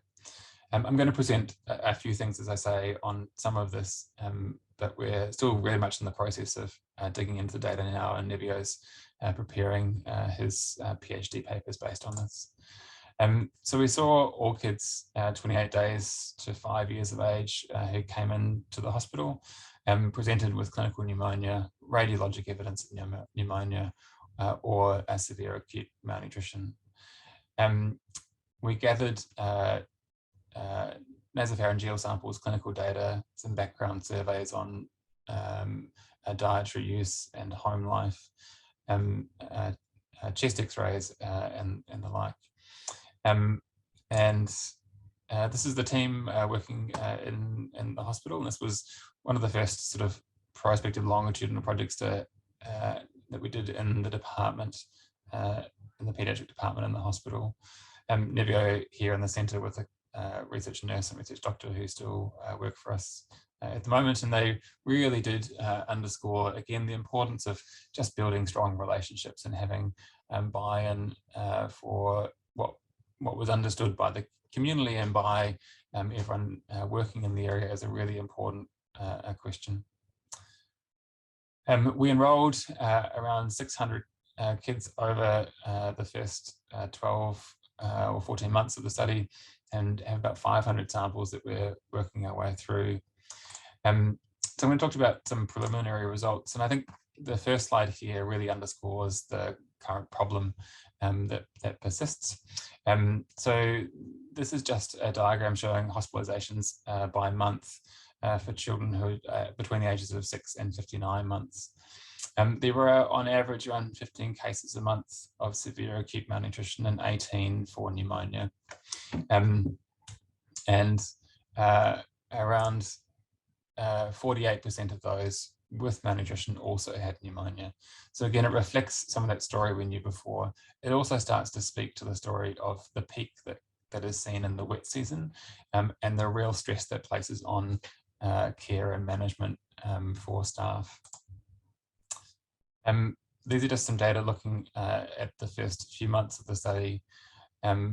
Here looking at the distribution, largely a similar age range of those with malnutrition compared to those with just pneumonia. Fairly similar in their gender mix and case fatality ratios, or there is clearly some sort of survivorship bias in this data, and in those with severe pneumonia. Whether or not clinical findings differ, and we can easily differentiate kids with malnutrition who also have pneumonia compared to those who are well nourished, is an ongoing question that we keep coming back to, hoping that we can find something that sort of clearly gives us an indication for these kids who are at risk, and to be able to say that this is the sign or the symptom that says that they have a clear episode of pneumonia alongside their malnutrition. The truth is, it's hard to have shown that across different studies, but it's also not often been a primary research question. It certainly wasn't for us. We're seeing a very similar clinical picture amongst those who had severe acute malnutrition and pneumonia versus those who had just pneumonia and either with moderate malnutrition. We certainly have seen a strong peak in RSV cases, which is going to be another focus of attention for our work in the next few months. Again, really focused around the wet season over the year that we were looking at this work. We haven't split this down by nutrition status yet, but that's going to be an important question to ask as well. I'll just give you a couple of slides here on the pneumococcal work in the laboratory, and just to speak to again the excellent efforts that people have made to do this work in country. This is the lab circa 2018, not despite a lot of effort from people to get things working, but really was very difficult for us to get pneumococcal work up and running. And I just want to also pay particular thanks to a larger project of work that Josh Francis and Jen Yan and others have led with Menzies and the National Health Laboratory to bring a lot of infrastructure improvements up in Timor to enable a lot of this work to unfold and to be able to expand. It's not without its challenges. We've had a couple of really severe floods that affect all of the work that we do. It affects rates of food security and malnutrition as well. Just a quick bit on serotyping. So we certainly had a lower number of carriage than we might, a lower carriage rate than we might expect in the community, but that's largely because so many children in this circumstance get antibiotics. Around 90 to 95% of children in that cohort were prescribed antibiotics at admission to hospital. And it certainly makes a difference. The time to getting a swab between starting antibiotics and getting a swab seems to be very important. It really needs to happen within the first 6, if not 12 hours before you lose everything and have a swab that doesn't grow very much or anything at all. And just looking here, vaccine serotype, here we're talking about pneumococcal, which I'll talk about in the next slide, but also a lot of non-typable that we're having to go back and look a bit more closely at. So Timor has now, and partly on the basis of some of this work and some really strong work that the team at NCRS and others have supported with WHO and Gavi, has decided to introduce pneumococcal 10-valent product from the Serum Institute of India into Timor in the coming months. That'll be on a 3+0 schedule with a single dose catch-up campaign for all children under 5. It's going to be a really important piece of progress for Timor, and there'll be a lot of attention paid soon to that. And part of that will be about monitoring vaccine impact, and again reflecting on some of the studies, some of the presentations we've seen earlier, thinking about how that will unfold. And part of that is, now that we have the ability to look more closely at invasive pneumococcal disease, there'll be more close attention to looking at rates of invasive disease through the National Health Laboratory. We are about to start looking at a baseline carriage study amongst community healthy community children, and some ongoing monitoring of childhood pneumonia, similar to the PULSAR study that I presented earlier. And the last bit of thought that I want to leave you with is this question about malnutrition and vaccine response. And the story behind whether or not malnourished children respond to vaccines is a slightly mixed one, depending on the type of vaccine that's used. I think the overall feeling and interpretation of the evidence is that children tend to respond well to most vaccines, perhaps with the exception of live vaccines. But across all vaccines, this is a really understudied area with some pretty limited evidence, again, that doesn't use a lot of up-to-date technologies and doesn't look at the strength of function and qualitative response and doesn't look at the duration of response. So particularly looking at pneumococcal effects within PPV, there was really no effect identified between nourished and malnourished kids. There's no randomized controlled trial data in PCV, but amongst those with low birth weight, there didn't seem to be an effect in some of the earlier vaccine trials. And there was a lower vaccine efficacy amongst IPD in a case control study in South Africa. So I pose this question to you really as my parting words, which is that we know that measles vaccine is a cornerstone of SAM management. We protect kids who have severe malnutrition from measles by giving them routinely an opportunistic vaccination with measles vaccine. Malnutrition itself is a high cause of post-discharge pneumonia and mortality, so these kids are at risk. Immune function may play a role in that, but we think that PCV is likely to be protective. So vaccines seem to work in malnourished kids. So the question then, well, what should we do and how should we use this? And we have some pilot funding and are trying to look at getting wider funding for a clinical trial that will answer that specific question, which is really about a dose of an opportunistic dose of PCV amongst malnourished kids, and trying to see if a better immune response is generated at the time of admission or 30 days after into nutritional recovery. So I think that's the kind of horizon approach that we need to be taking within prevention of pneumonia in this group. I'm going to leave you with a few last photos from Timor, but thank you very much for the chance to be here and talk. Thank you very much, Nick. Well, we have a little bit of time now for questions and answer, and we have, I hope we have some good questions from the audience, but just recapping on what we've seen in this session, there's been some amazing presentations. I'm sorry that we haven't had time for discussion between the presentations because there's been so much interesting material has come out. And you know, looking back and reflecting on that, I think certainly we saw a wonderful presentation from Gail, which really highlighted the extraordinary progress that's been taken in the pneumococcal field in very recent times, and in fact going on at the moment, much of it with the support of the foundation.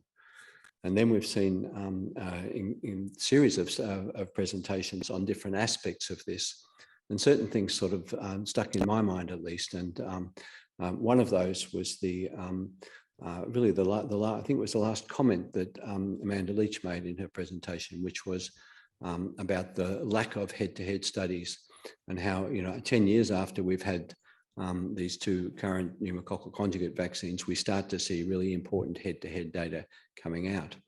So this was really important. And for me personally, though, the last presentation that Nick has just finished is extraordinarily important. We're going to see globally an increase in the number of children suffering from malnutrition. We see it already in countries like Indonesia, where it's being well documented that the world is becoming a more difficult place, and it's becoming a more difficult place for the children who are in the poorest circumstances. And so this link between pneumonia and malnutrition is likely to be a major public health problem of the future. So really, I thank all the speakers, but I think it's time for us to take some questions. And I know that Anna has a number of questions online. Would you like to come and speak to them, Anna? So there are a couple of questions in the webinar chat, and some of them are directed to Gail. So there's a question about whether there's been any progress on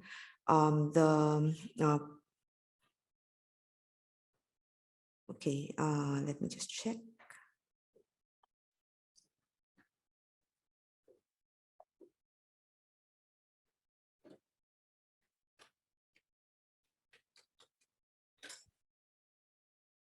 Okay, whether there's any news on the whole cell pneumo vaccine concept and whether this is still viable.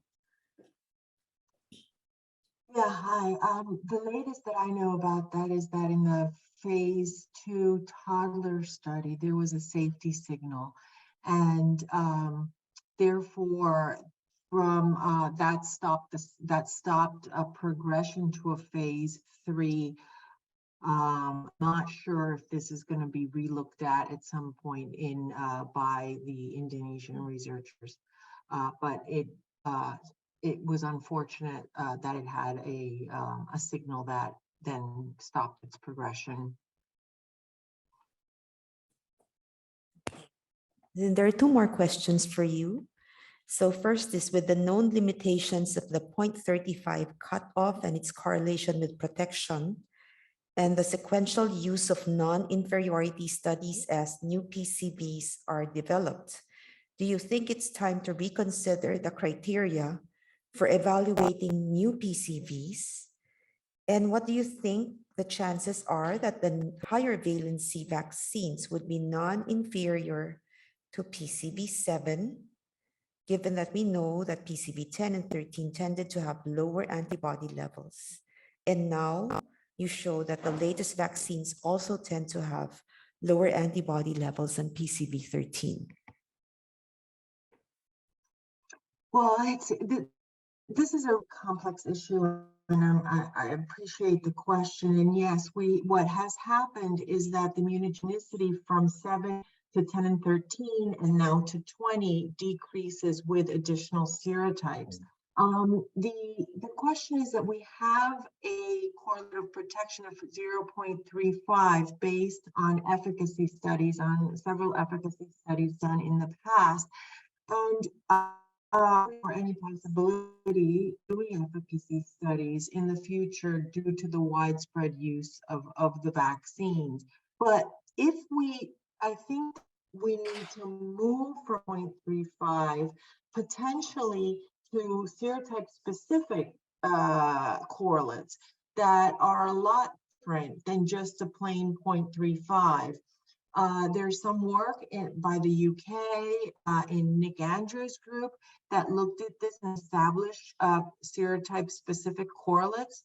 of protection, a lot of which would predict the problems currently. Serotypes 19A, 19F, and 3 had particularly high above 1 correlates, and then some of them had lower than 0.35. So that would be certainly something for the regulatory bodies to consider in doing this. And then the question is, how high do we need them to go? And it was 7 so high that even 20, which doesn't meet non-inferiority to 13, will it still be effective? And certainly that will be put into effectiveness studies have to be done post-licensure.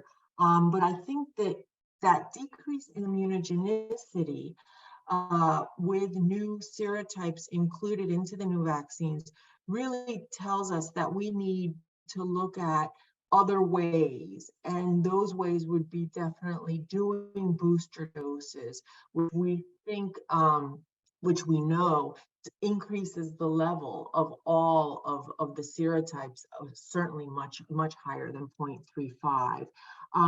So the 3+0 schedule, I think, is one that comes into even more question now because of this.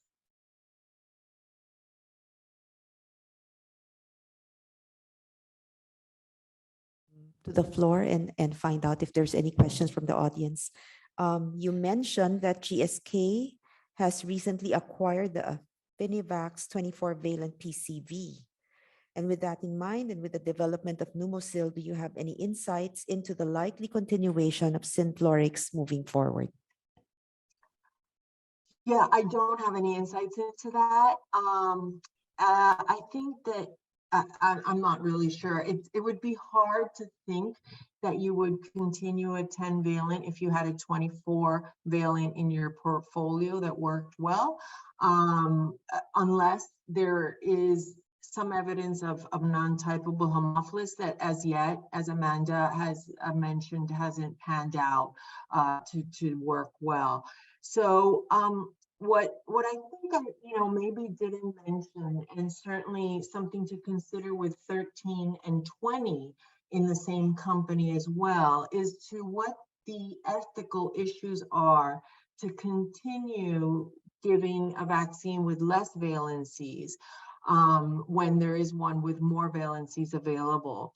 Right now, I believe that might be the idea that Pfizer has for their 20 to have both globally available and countries could choose.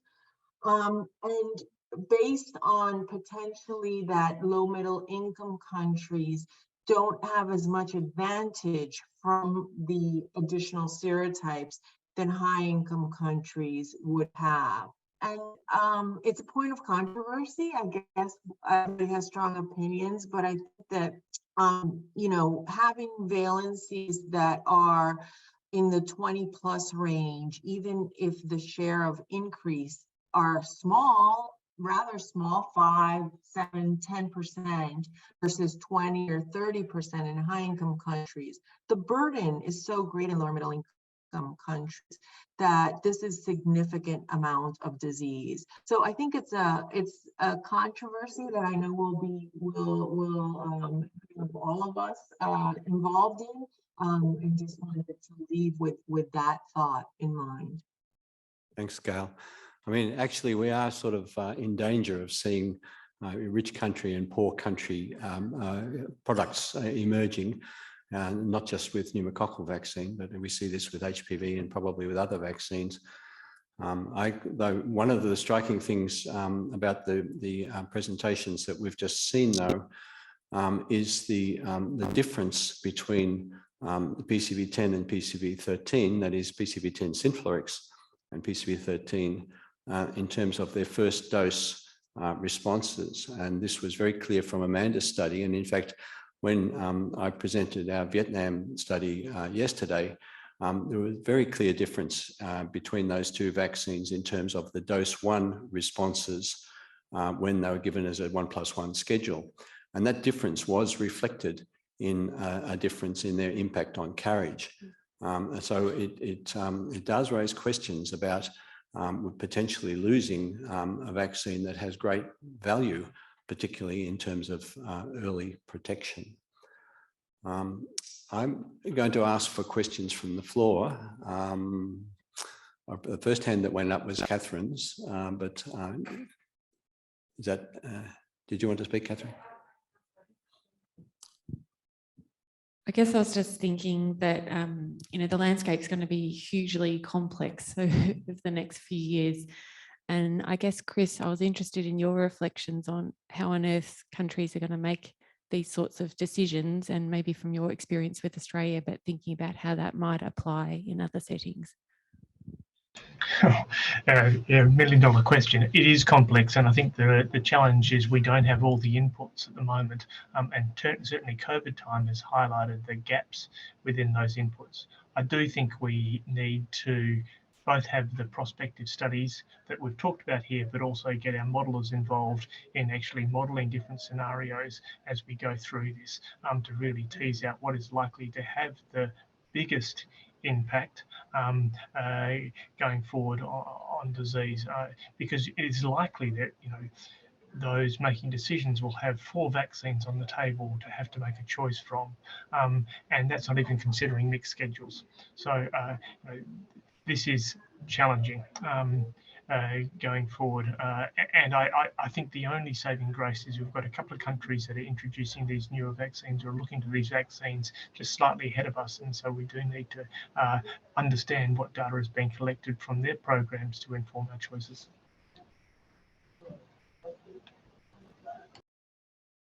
Chris, if I can just intervene for just a second. There is one that I did not, was on my slides, but I did not talk about, which is Merck's strategy, which is a little bit different and might address the issue of adults and their issues of not having serotypes involved.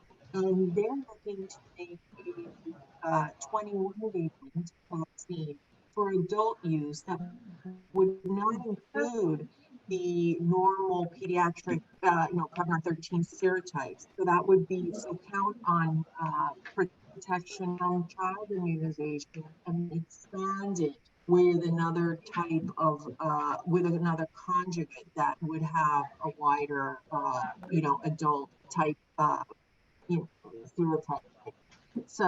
Composition. So just another yet complication and interesting strategy for those thinking about how, maybe child vaccines plus a separate adult vaccine might be the answer to the adult pneumonia problem.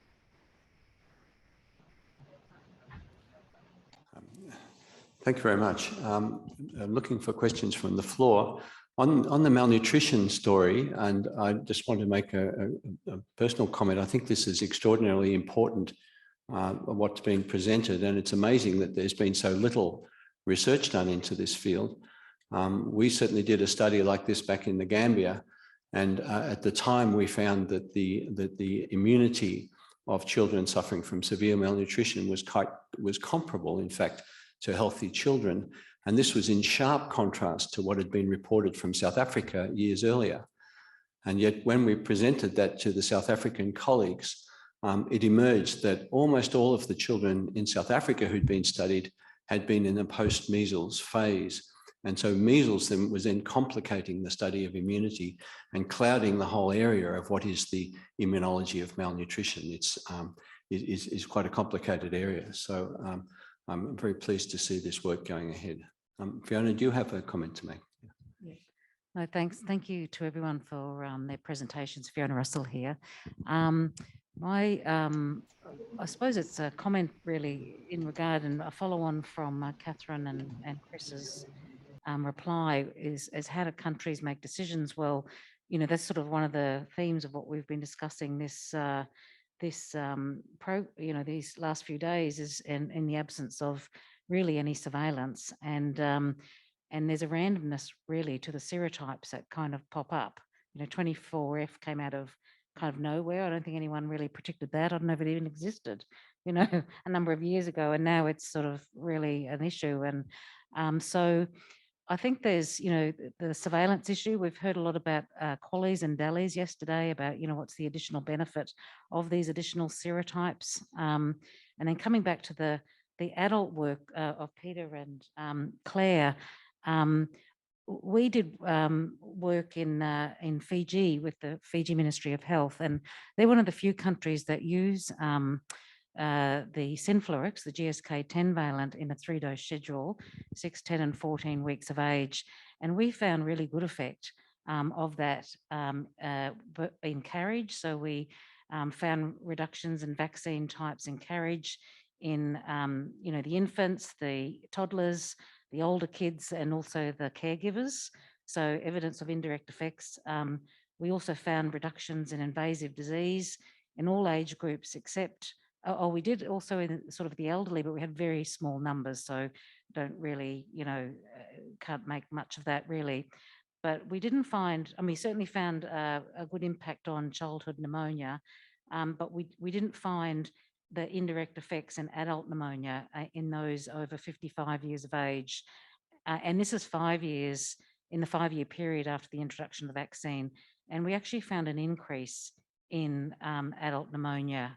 I think it's probably not due to the vaccine. There's probably other things that cause that increase, but really just highlighting, I guess, Claire's results from Mongolia, that there may well be minimal impact on adult pneumonia from the childhood program because the burden is sort of so high and a whole range of things. But I think opportunistically with COVID, you know, adult diseases and life course vaccination is becoming all the more apparent. And so I think looking at QALYs and DALYs, particularly on adult pneumonia and PCV, is just a really important thing going forward, and adding that into potentially a COVID ongoing program as well. Okay, thank you, Fiona. Are there any further questions? Because we're getting close to the end, but it would be very good for Lei to be the last person to speak.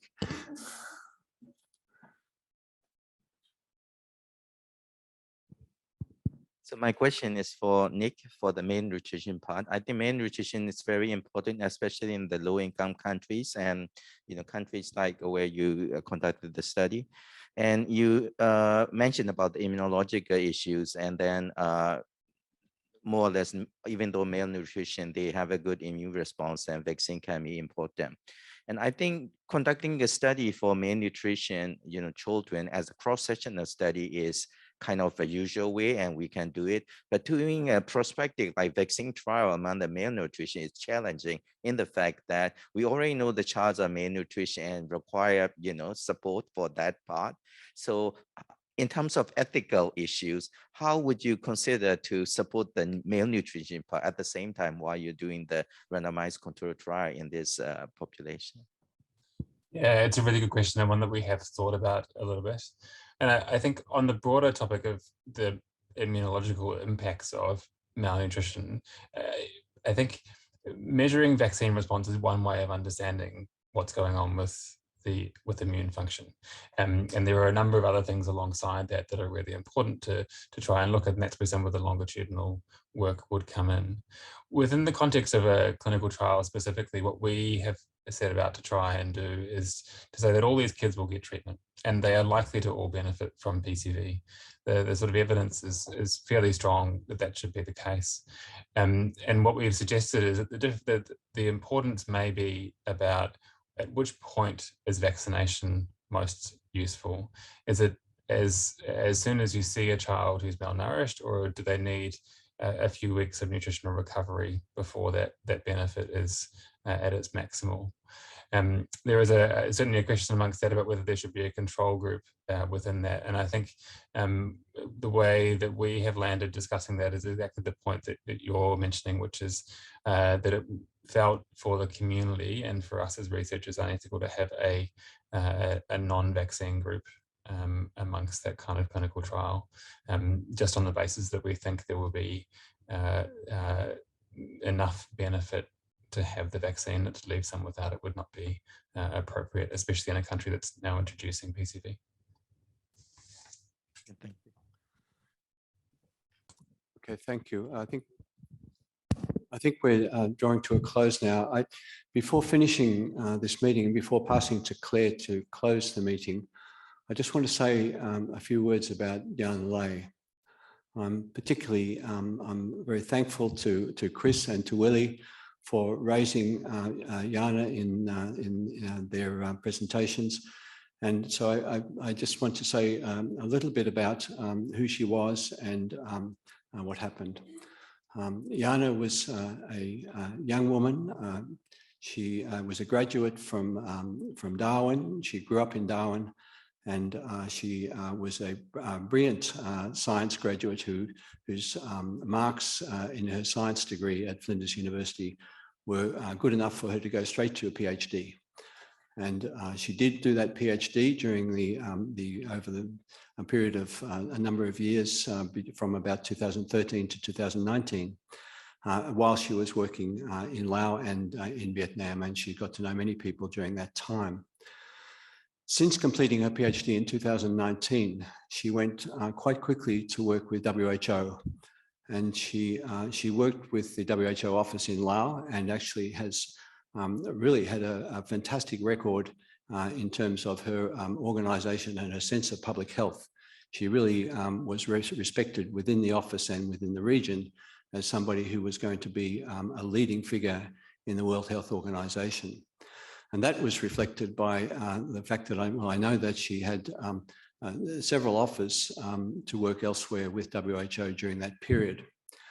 She did return to Australia in 2021 to work for a period for the National Centre for Immunisation Research and Surveillance in Sydney, after which she went back to WHO and was actually working with the regional office in Cairo on vaccine preventable disease and doing extremely well. In fact, while she was at the regional office, she was offered a permanent position at WHO to be based in Indonesia. Sadly, she became ill just a couple of months ago. In fact, I was with her in London really just the beginning of July, and she was completely well. But she developed an illness in the weeks that followed and was transferred to Sydney. And sadly, she passed away 2 weeks ago. So for all of us who knew Yana, and I think many people on here and on the call knew Yana, she was a wonderful person who had, as far as I could see, a fantastic future in international public health. And for her to be struck down at this time was a great tragedy. But I think for many people, including the team from Papua New Guinea, and she spent a period of time in Papua New Guinea, her influence will continue and will reverberate with all of those people that she influenced and those people that she worked with. So I'd just like to finish on this sad note to say that I'm personally, and I think many of us, really miss Yana and feel very sad for her death. So now I'll pass to Claire.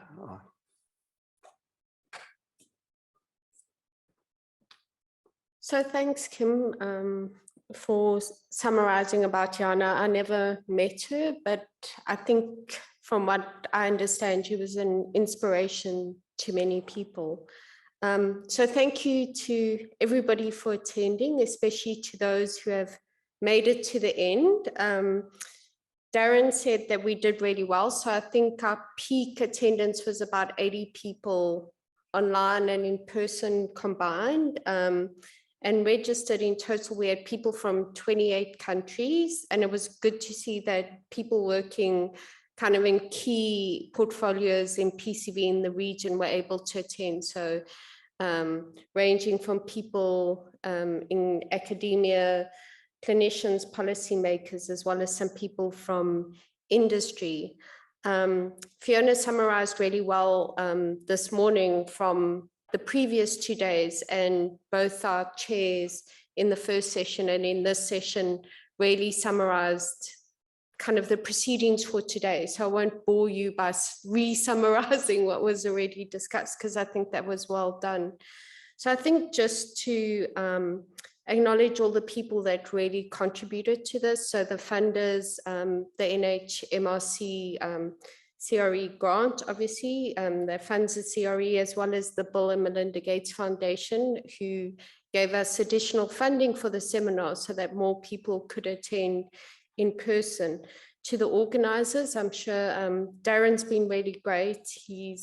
I know he was at hotels at 4 o'clock in the morning, meeting people arriving really early, and he's really held Fiona and I to check and made sure that everything's run well.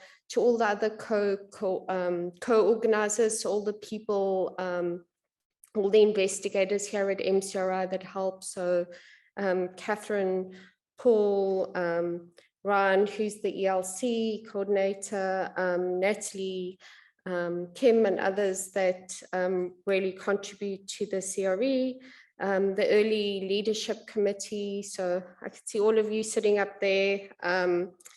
Belinda, Casey also helped, Matthew Harris also helped a lot. And then at the University of Melbourne, so Gus Fraser, who I think has the patience of a saint.